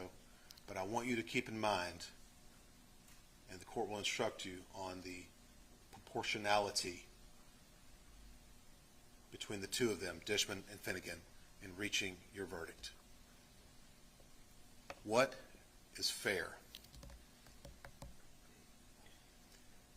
Because it seems to me, in trying to read the tea leaves and analyze and draw conclusions from your verdict yesterday, that your decision was that Mr. Finnegan was less culpable in the sense of premeditation in this case. And we've heard in this trial from the only person that's been convicted of premeditated first-degree murder. She sat right there. And it seems that some of her testimony, most all your decision to make as jurors, was incredible.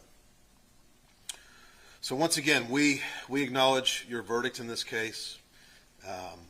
Sean Finnegan, as it stands right now, based on the felony murder conviction, will be held accountable for what has occurred. He will spend the rest of his natural born life in the custody of the Tennessee Department of Corrections. Again, your decision is whether or not he should be sentenced to death. And from a mechanical application, we do have to talk about the legal principles at issue here, which are the application of the state's aggravating circumstances and the defendant's mitigating circumstances.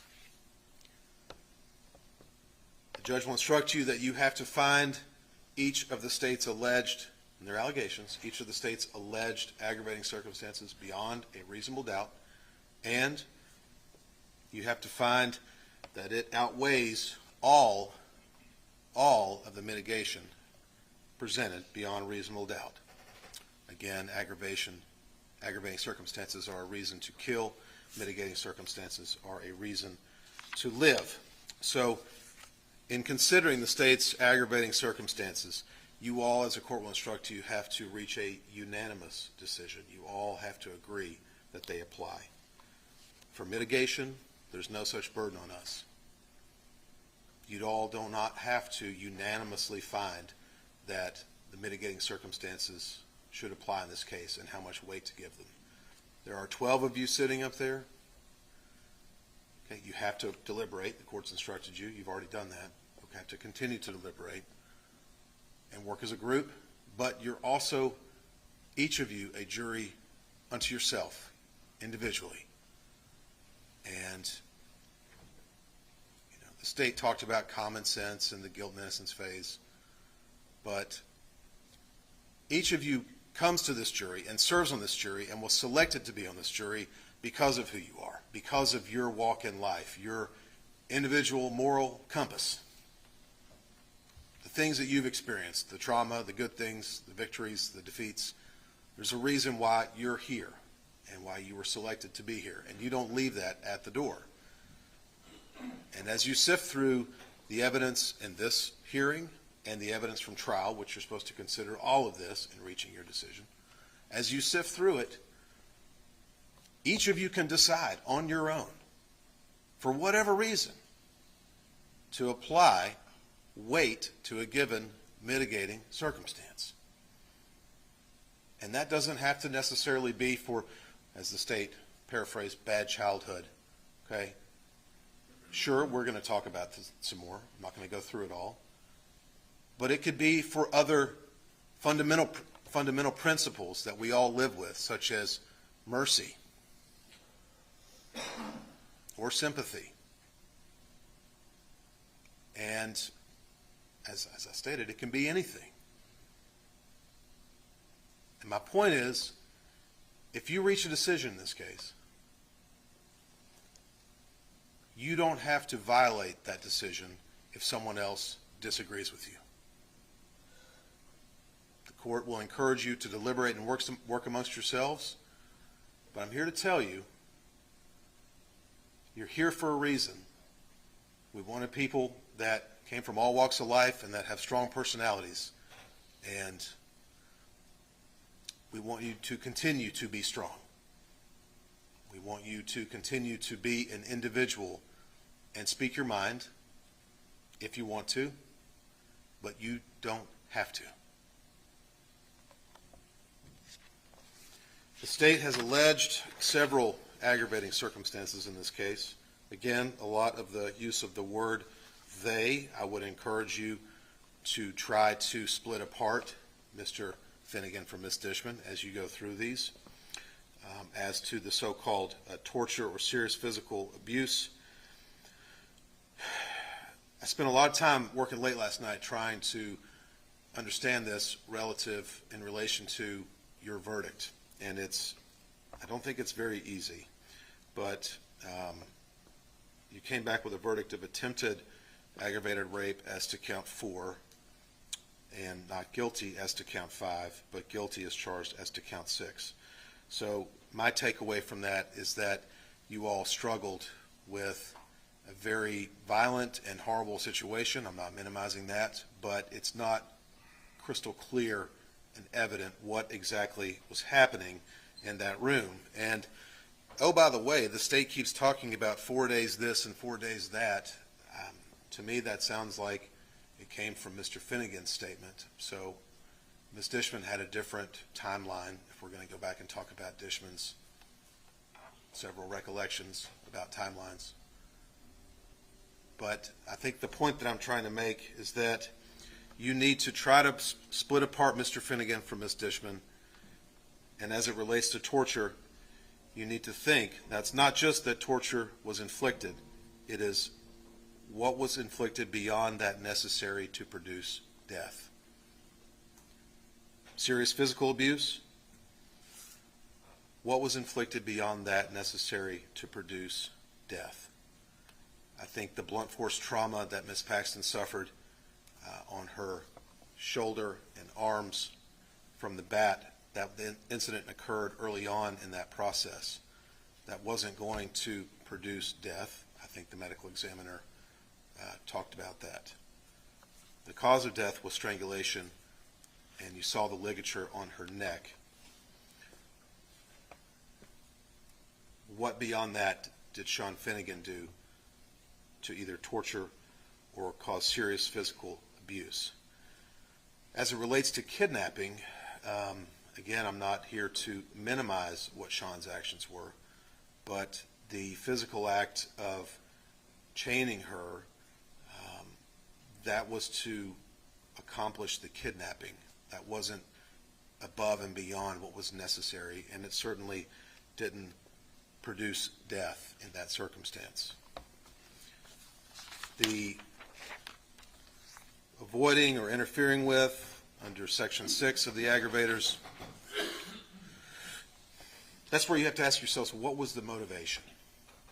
What was the motive? Why did Sean do that? Well, you all returned a lesser included offense on premeditated first-degree murder of criminally negligent homicide. You acquitted him of conspiracy to commit first-degree murder. Ms. Dishman has been convicted of both of those offenses voluntarily. She pled guilty to them. So to me, that signifies that you believe that Ms. Dishman had some more responsibility for causing the murder. Felony murder is relatively straightforward, and again, we've accepted that verdict. But from my reading of your verdict as it relates to Sean Finnegan's culpability for committing first-degree murder by premeditation, I think the evidence shows that it was Rebecca Dishman who was driving that bus. That, once again, this horrible chain of events happened in the house, and Mr. Finnegan went to work. And he came back, and Ms. Paxton had died. That doesn't sound like there's proof that Mr. Finnegan intentionally killed her to avoid arrest or prosecution. On the felony murder aggravator, that's what he's convicted of, as charged. That conviction alone cannot serve as grounds to find that aggravating circumstance. You have to find something more in the evidence. The state wants to talk about he was the role. And with all due respect, they're going back and they're relitigating this prey theory, which I think was not in evidence and is not reflected in your verdict.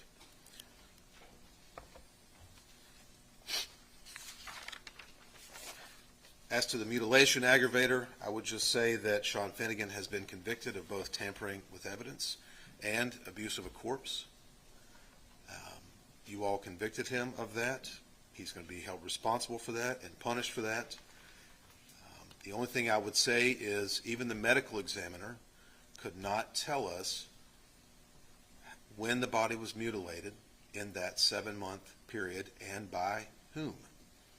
Again, you must make a particularized finding as to Sean Finnegan so that it's elevated because the punishment is so severe. Now, we have filed and we have presented mitigation in this case. I'm not going to rehash all of that testimony. I think it speaks for itself.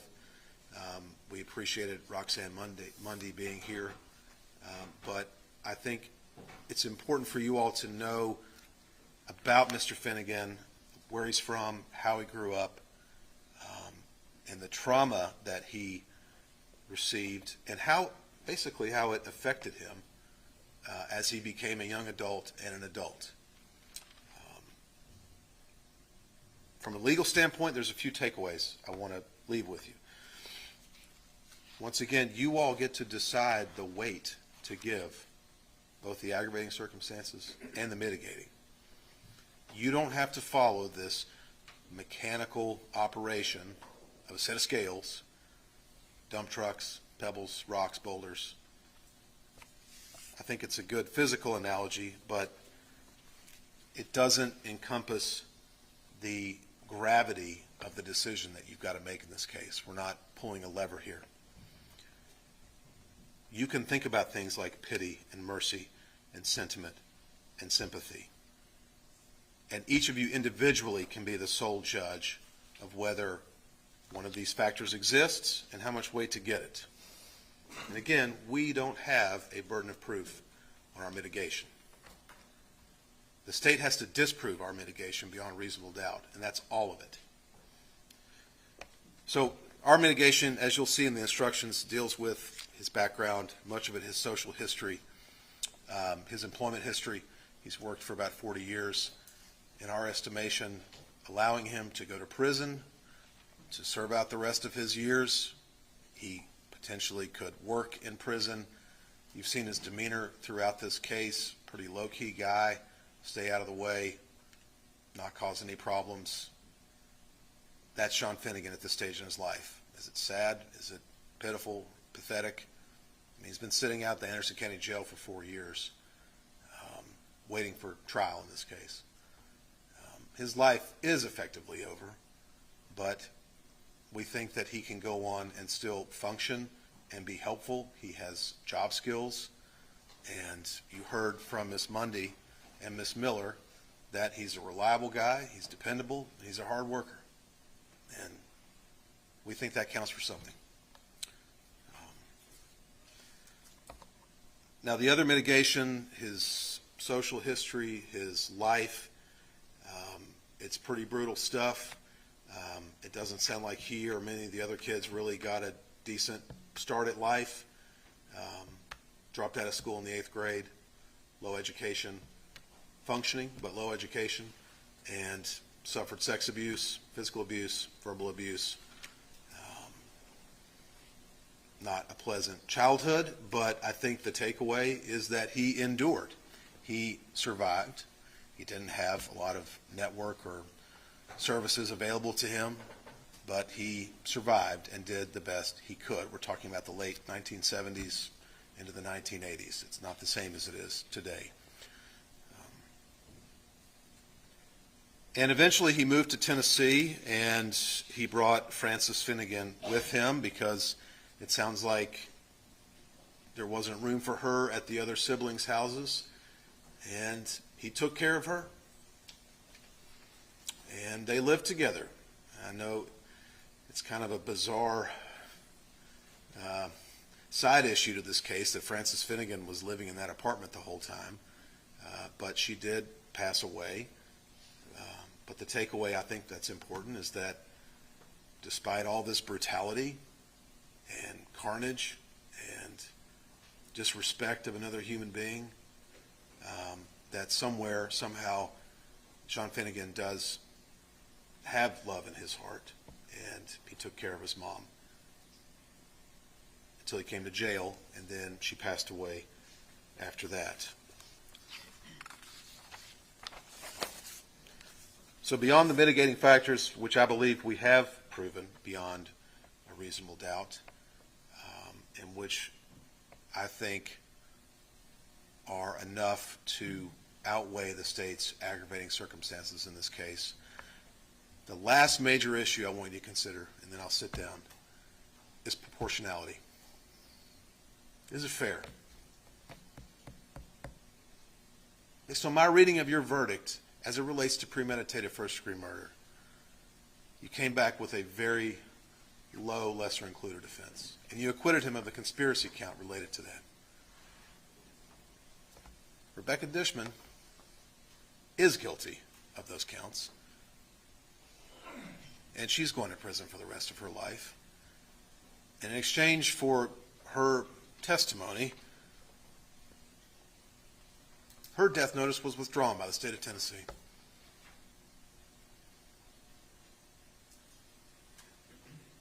The way I see it, is it fair for Sean Finnegan to receive a sentence that is greater than Rebecca Dishman's? That he should be put to death? When you all have sat here for a week and evaluated this case under the law and found that he is less culpable than her for the premeditation angle in this case, he should be put to death? I mean, it's horrible. We're not here to minimize what has happened, but I get the feeling that some of you, maybe all of you, tend to agree that maybe Ms. Dishman had more to do with this than the state has been arguing and that the state tried to present this case.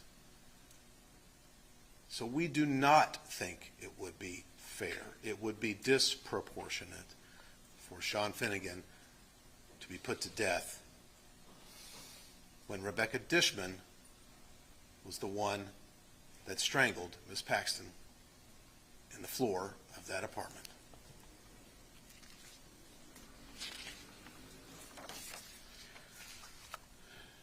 people with limited intelligence are probably susceptible to domination and manipulation. I think that's probably fair, maybe for both Ms. Dishman and Mr. Finnegan. People that have prior sex abuse are predisposed to sex activity that most of you would find depraved. I think that encompasses the negative parts of Sean Finnegan's early life and perhaps explains, in part, why we are all sitting here talking to each other today. But at the end of the day, as I told you in my opening statement, the law recognizes a life sentence. Okay? That is a legal sentence. It is a lawful sentence. And it is a proportional and fair sentence in this case. And so we ask that when you go back there, this is an awful decision that you have to make. It is an awesome decision that you have to make. I think that when we think about voting anymore, I think it's easy to be cynical about how much weight our votes count in the political process. Well, this will be the most consequential vote that each of you is ever going to cast. And I don't think there's anything you have to worry about Sean Finnegan ever getting out of jail again. We think it's appropriate to allow him to die naturally in prison. So we ask you to vote for life in this case. Thank you. Thank you, counsel.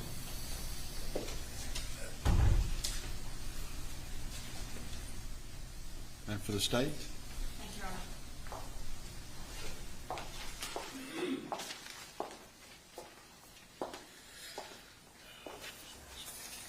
We can talk about what's fair, but unfortunately in this situation, fairness has very little that we can weigh on here, because what is fair is if Jennifer Paxton were still here.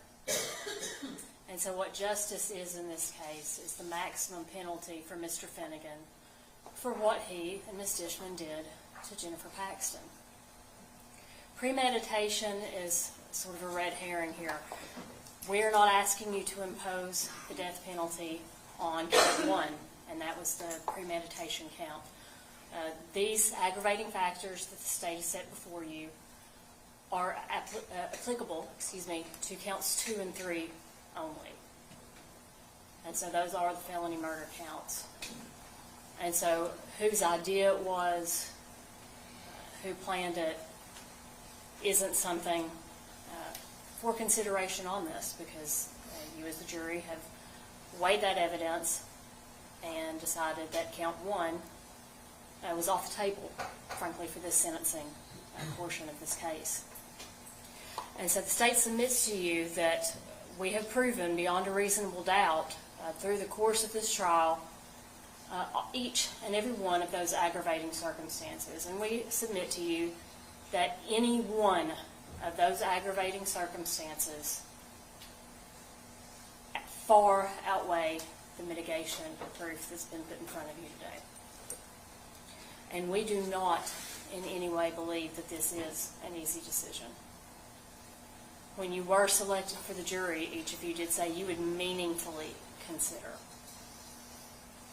because that is the baseline to look at the evidence and weigh it very carefully. It is a great and heavy responsibility to weigh these factors.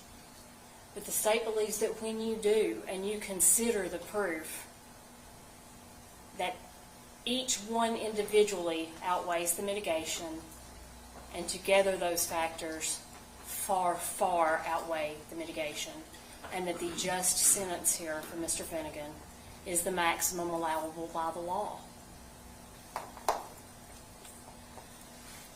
There's question about what's fair or what the difference is between Ms. Dishman and Mr. Finnegan. The reason that we know about this is because Ms. Dishman disclosed. The reason that Ms. Paxton's family was able to end their search and get the answers, regardless of how horrible those answers were, was because Ms. Finnegan disclosed implicating herself in that and accepting the responsibility for it.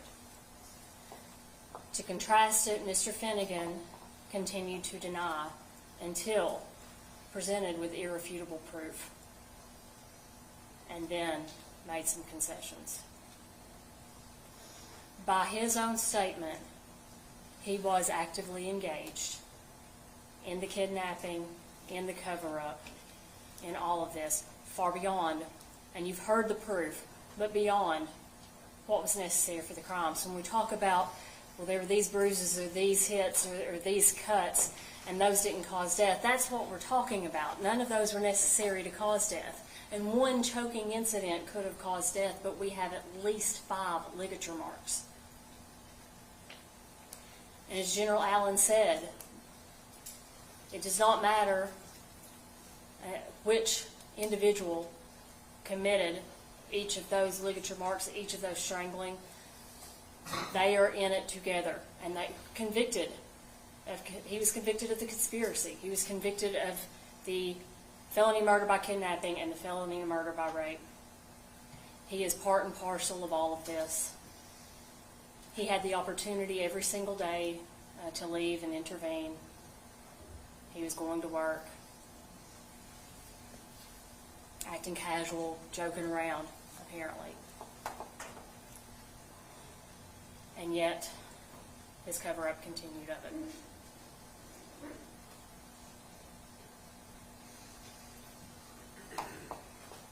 You've heard the proof.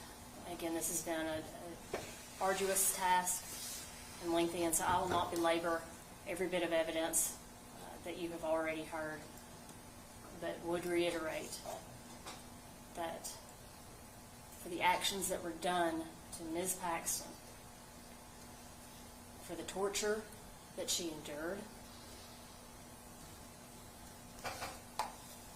for the mutilation to her body, which we know was done by Mr. Finnegan. He had to cut her out of the freezer. There was freezer burn on that. She was stuck to the freezer, according to the medical examiner. We know he was engaged in that, and freezing does change the body. Both of these things that you know irrefutably that he did, that he told you he did, support the mutilation. And the mitigating factors do not outweigh the aggravators here. Justice for Jennifer Paxton is the maximum sentence in this case. And we ask you to meaningfully consider this proof and the aggravators and the mitigators, and we will ask you to impose the maximum sentence. Thank you. Thank you.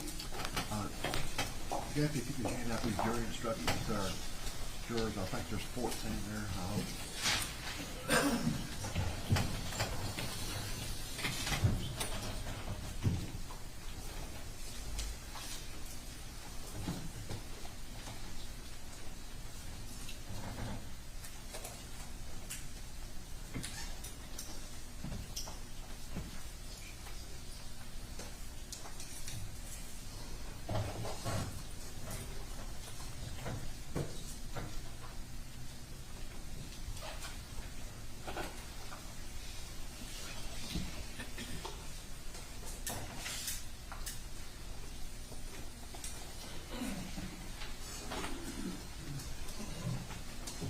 All right, I think each one of our jurors have a copy of the jury instructions. Let me review those documents with you.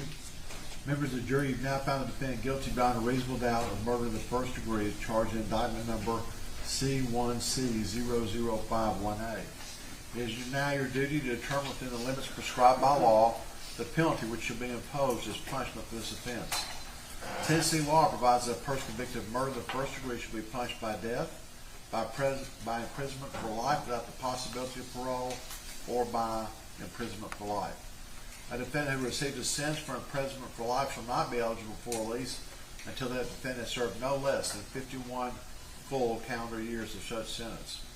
A defendant who received a sentence of imprisonment for life without parole shall never be eligible for release. Each of you must decide the case for yourself. but you should only do so after discussing the evidence and instructions with your other jurors. In arriving at this determination, you're authorized to weigh and consider any of the statutory aggravating circumstances proved beyond a reasonable doubt, and any mitigating circumstances which may have been raised by the evidence throughout the entire course of the trial, including the guilt-finding phase or sentencing phase or both. Mitigating circumstances do not have to be proven beyond a reasonable doubt, but rather they are considered if raised by the evidence. The jury is the sole judge of the facts, and the law applies to the facts in the case. In arriving at your verdict, you are to consider the law in connection with the facts, but the court is the proper source from which you are to get the law. In other words, you are the judges of the law as well as the facts under the direction of the court.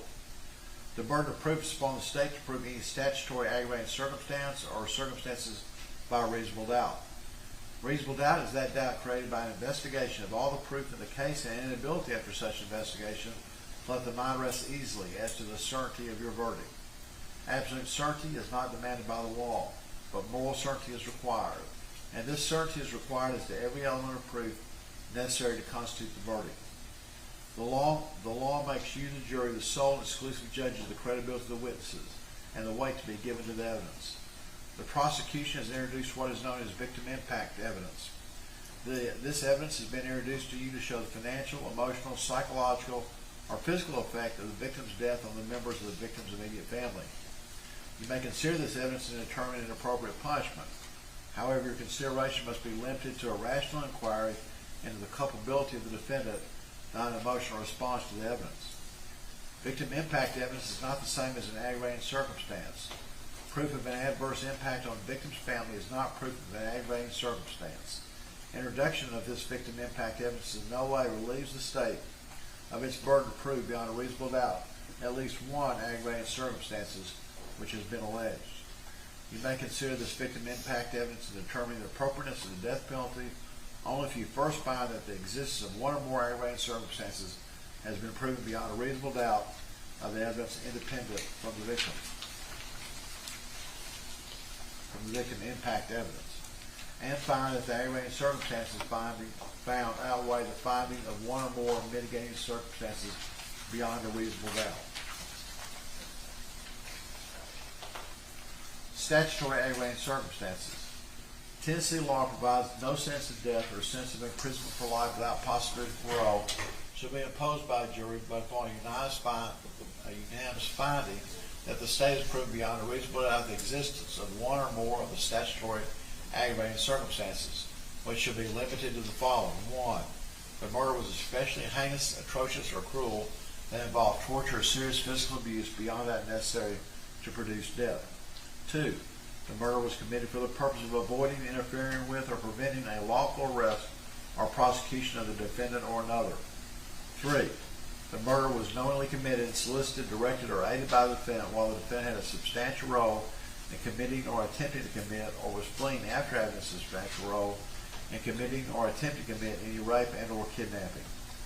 Knowingly means that a person acts knowingly with respect to the conduct or circumstances surrounding the conduct when the person is aware of the nature of the conduct or that the circumstances exist. A person acts knowingly with respect to a result of the person's conduct when the person is aware that the conduct is reasonably certain to cause the result. The requirement of knowingly is also established if it is shown that the defendant acted intentionally. Intentionally means that a person acts intentionally with respect to the nature of the conduct or to a result of the conduct when the person's conscious objective or desire to engage in the conduct or cause the result. 4. The defendant knowingly mutilated the body of the victim after death. Knowingly has been defined in subsection 3. Refer to that definition herein. You're instructed that the word heinous means grossly wicked or reprehensible, abominable, odious, or vile. Atrocious means extremely evil or cruel, monstrous, exceptionally bad, abdominal. Cruel means disposed to inflict pain or suffering, causing suffering or painful. Torture means the infliction of severe physical or mental pain upon the victim while he or she remains alive and conscious. Members of the jury, the court has read to you the aggravating circumstances which the law requires you to consider if you find proof beyond a reasonable doubt. In order to consider any aggravating circumstance or circumstances in your sentencing determination, All 12 jurors must unanimously agree such circumstance or circumstances have been proven beyond a reasonable doubt. You shall not consider any other fact or circumstances as an aggravating circumstance in deciding whether the death penalty or imprisonment in life without possibility of parole would be an appropriate punishment in this case. If you unanimously determine one or more aggravating circumstances have been proven beyond a reasonable doubt, it is then each juror's individual determination as to how much weight any such aggravating circumstance should be given in weighing the aggravating circumstance with any mitigating circumstance. Mitigating circumstances. Tennessee law provides that in arriving at any punishment, the jury shall consider, as previously indicated, by any mitigating circumstances raised by the evidence, which shall include but are not limited to the following: A, any residual doubt as to defendant's guilt, which may consist of any proof or evidence which indicated defendant Finnegan may not have committed the offense, notwithstanding the jury's verdict. 2, any evidence defendant Finnegan was raised in an unstable and volatile home environment, including evidence he lived with his family in a vehicle as a young child. 3, any evidence defendant Finnegan's father was an alcoholic who exposed defendant Finnegan to seeing his father repeatedly, physically and emotionally abuse his mother throughout his childhood and adolescence. 4, any evidence defendant Finnegan was raped, sodomized, prostituted, and sexually exploited as a child while in the care of his extended family member. 5, any evidence defendant Finnegan experienced emotional instability. 6, any evidence defendant attempted suicide at the age of 16. 7, any evidence defendant Finnegan attempted to self-medicate and treat his depression with the use of alcohol and drugs. 8, any evidence defendant Finnegan only had an 8th grade education.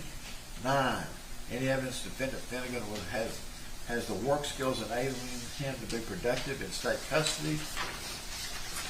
10, any evidence of the sentence received by the co-defendant Rebecca Dishman, who testified in this manner. And 11, any other mitigating factor which is raised by the evidence produced by either the prosecution or defense at either the guilt or sentencing hearing. That is, you shall consider any aspect of the defendant's character or record or any aspect of the circumstances of this offense favorable to the defendant, which is supported by the evidence. The defendant does not have the burden of proving a mitigating circumstance. There is no requirement of jury unanimity as to any particular mitigating circumstance, or that you agree on the same mitigating circumstance. If you individually determine one or more mitigating circumstances have been raised by the evidence at either the guilt or innocence phase or the sentencing phase of these proceedings, it is then each juror's individual determination as to how much weight any such mitigating circumstance should be given in weighing the aggravating circumstances with any mitigating circumstances. The defendant is not taking the stand to testify as a witness during the sentencing hearing, but you shall place no significance on this fact. The burden is on the state to prove 1, any aggravating circumstance or circumstances beyond a reasonable doubt, and 2, that the said circumstances or circumstances have been proven by the state to outweigh the mitigating circumstances or circumstances beyond a reasonable doubt. He is not required to take the stand in his own behalf, and his election not to do so cannot be considered for any purpose against him, nor can any inference be drawn from such a fact. If you do not unanimously determine that the statutory aggravating circumstance has been proved by a state beyond a reasonable doubt, the sentence shall be life imprisonment. You will write your verdict form in enclosed verdict form hereto and made a part of this charge. The verdict shall be as follows: we, the jury, unanimously find that the punishment shall be life imprisonment. If you unanimously determine that a statutory aggravating circumstance or circumstances have been proven by the state beyond a reasonable doubt, but that such statutory aggravating rape or circumstances have not been proven by the state to outweigh any mitigating offense beyond a reasonable doubt, you shall in your considered discretion sentence the defendant either to life or to imprisonment for life without possibility of parole or imprisonment for life. In choosing between the sentence of imprisonment for life without possibility of parole and imprisonment for life, you shall weigh and consider the statutory aggravating circumstances or circumstances proven by the state beyond a reasonable doubt and any mitigating circumstances or circumstances. In your verdict, you shall reduce to writing the statutory aggravating circumstance or circumstances so found, and you shall return your verdict upon the closed form attached hereto and made a part of this charge. The verdict should be as follows. We, the jury, unanimously find that the state has proven the following listed statutory aggravating circumstances or circumstances beyond a reasonable doubt. We, the jury, unanimously find that such statutory aggravating circumstances or circumstances do not outweigh any mitigating circumstance or the circumstances beyond a reasonable doubt. Therefore, you shall then indicate on the clear verdict form either we, the jury, unanimously agree that the defendant shall be sentenced to imprisonment for life without possibility of parole, or 2, we, the jury, unanimously agree the defendant shall be sentenced for imprisonment for life. The verdict must be unanimous and signed by each juror. In regard to death, the verdict for death. If you unanimously determine that at least one statutory aggravating circumstance or several statutory aggravating circumstances have been proven by the state beyond a reasonable doubt, and said circumstance or circumstances have been proven by the state to outweigh any mitigating circumstance or circumstances beyond a reasonable doubt, the sentence shall be death. The jury shall reduce to writing the statutory aggravating circumstances or statutory aggravating circumstances so found, and signify the state has proven beyond a reasonable doubt that the statutory aggravating circumstances or circumstance outweigh any mitigating circumstances. You will write your findings and verdict on the enclosed forms attached hereto and made a part of this charge. Your verdict shall be as follows. We, the jury, unanimously find the following listed statutory aggravating circumstances or circumstances beyond a reasonable doubt. You will then write out which statutory aggravating circumstance or circumstances you relied on. Next, we, the jury, unanimously find the state has proven beyond a reasonable doubt that the statutory aggravating circumstance or circumstances so listed outweigh any mitigating circumstance, and therefore we, the jury, unanimously find that the punishment shall be death. The verdict must be unanimous and signed by each juror.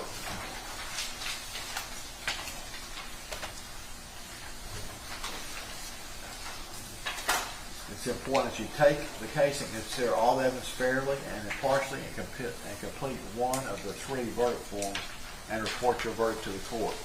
And here are the 3 verdict forms here that I'll give to you to go back and consider. We had one exhibit, so I'm going to give you that one exhibit as well to take back. Our plan for the rest of the evening is I'm going to let y'all work till about 5 or 5:30, bring your 4-person in and ask if y'all want to keep working or you want to call it a day and come back tomorrow.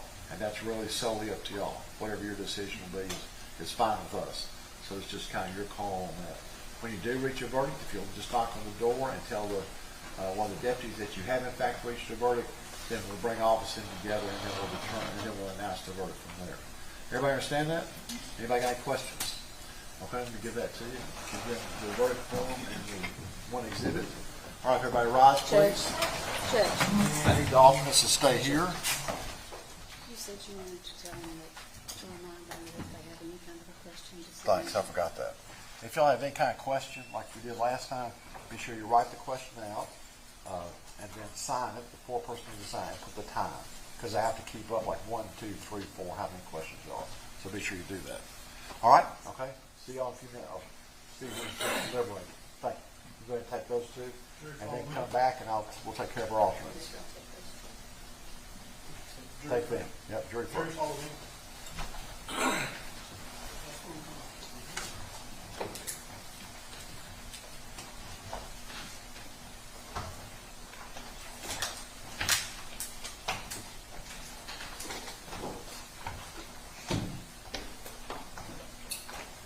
Thank you. Have a seat. I'm not going to have a seat too. So my 2 alternates.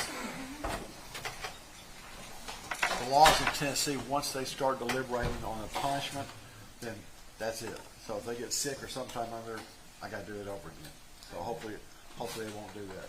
I want to tell you, I appreciate y'all's service in this. I know it's been difficult, but I do appreciate it. And I think I can say it on behalf of all the parties here, as well as the family members and the other people who have been involved in this case. When you leave today, if you'll give your jury books to my court officer here, we'll put those notes will be destroyed. Nobody will ever see those. Someone will take you back to the hotel and y'all can pack up and go back home. There is a possibility that you might be contacted by the press. If you are, what you'll do is you'll get an email from the clerk that says they've been contacted and one of the jurors want to speak to the press. So when you're called, you don't have to. You can just say no, and that's fine. But if you want to, then he'll give you the name to call or something like that. But that's in y'all's decision as well. All right? It's been a pleasure to serve with y'all. Okay, thank you. Everybody rise, please. And y'all are excused. God bless you.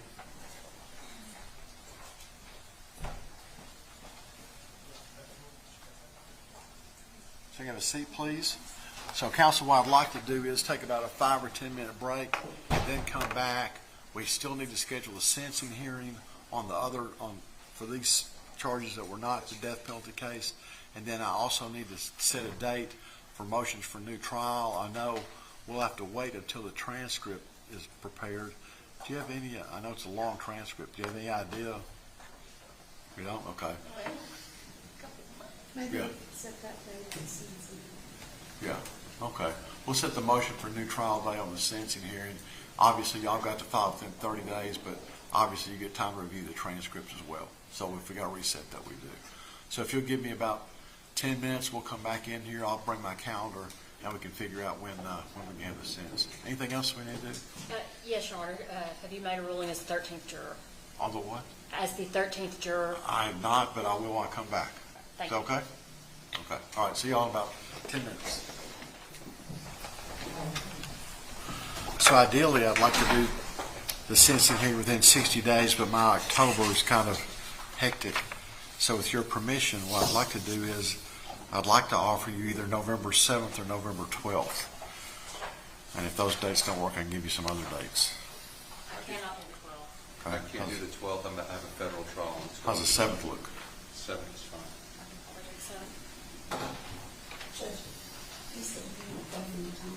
Yeah, are you waiving my 60 days? Yes. Yes. Okay. Is that okay? Yes, sir. Okay, so this, I'm going to come back and visit y'all on November 7th if you've got a courtroom that I can use. And then we'll use this one in here. And that will be Finnegan sentencing. And so I think the way it's supposed to work is there'll be a pre-sentence report. And so whenever that's ready, if somebody could send that to me, that'd be great. And that'll be at 9 o'clock.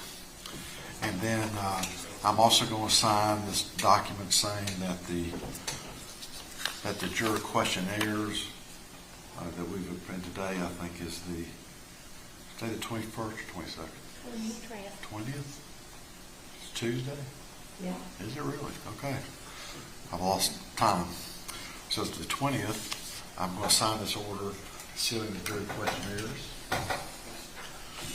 And I'm also going to sign this order pursuant to the rule, Criminal Procedure Rule 33D. The court accepts and approves the verdicts rendered by the jury, by the jury, and I'm going to sign that for today too.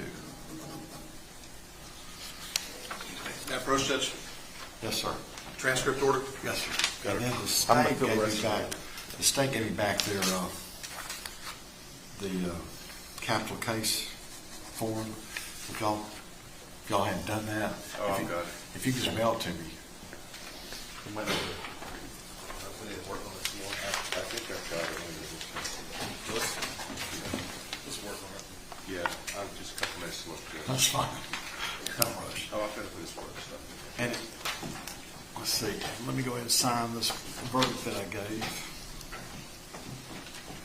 I should make sure I get it like the one I signed. I'll just make it the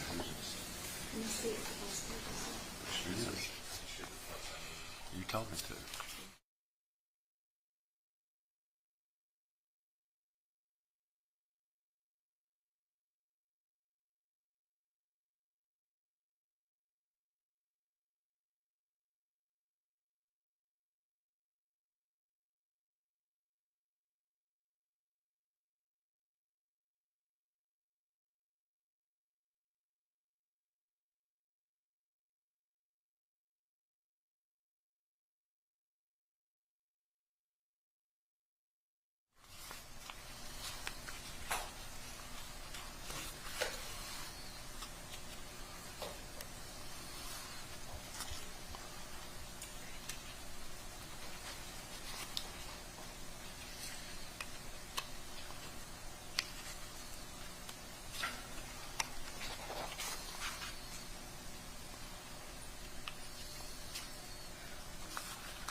ma'am. And then here is the waiver. Do we need to make that an exhibit? That's the waiver he signed, giving up the right to testify. That should be put in the charge. Okay. There we go. Okay, there's three. It's already marked two. Oh, That's it's just two. your copy. Yeah, this is already in. Okay, you can keep it, or I guess give it to the clerk. It's not my She's copy. not the original. I thought that was the original. No. Oh, it's a this is my copy? Uh-huh. Doesn't look like, Is the know. sticker on there? Or yeah, is it? sticker's on there. Looks like the original. Okay, then I have the copy if that's the case. Let me look. Yeah, this has a real sticker on it. Yeah. So that is the, Maybe I got the copy.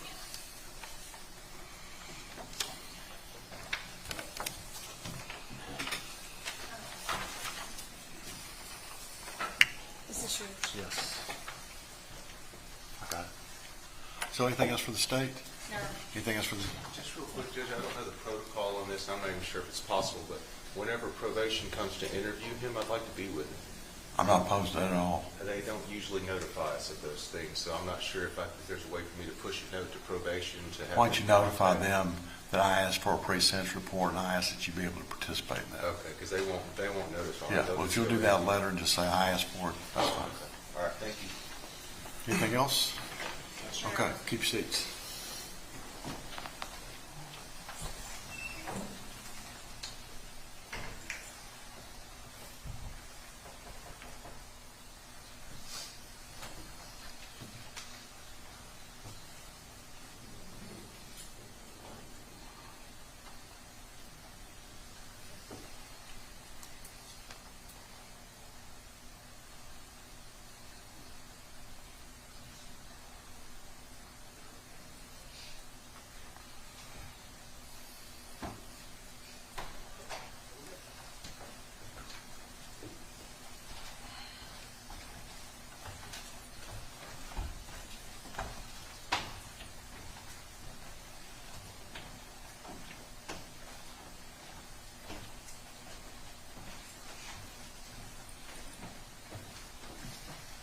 Thank you. Have a seat, please.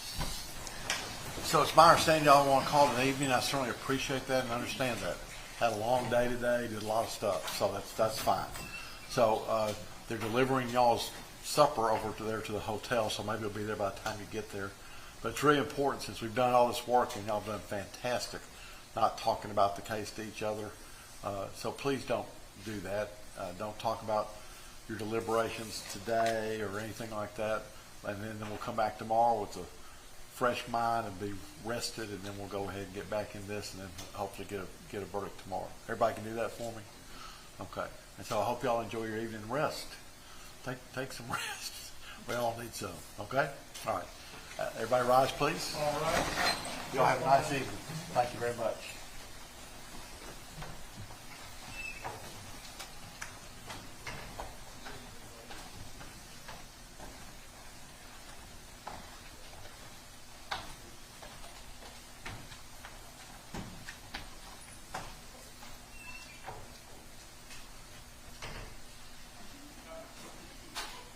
Statement, anything else from me? No, Your Honor. Anything else from y'all? No, Your Honor. So we're good? Going to the hotel? Okay. I'll see y'all tomorrow morning at 9 o'clock. Yes, sir. Thank you.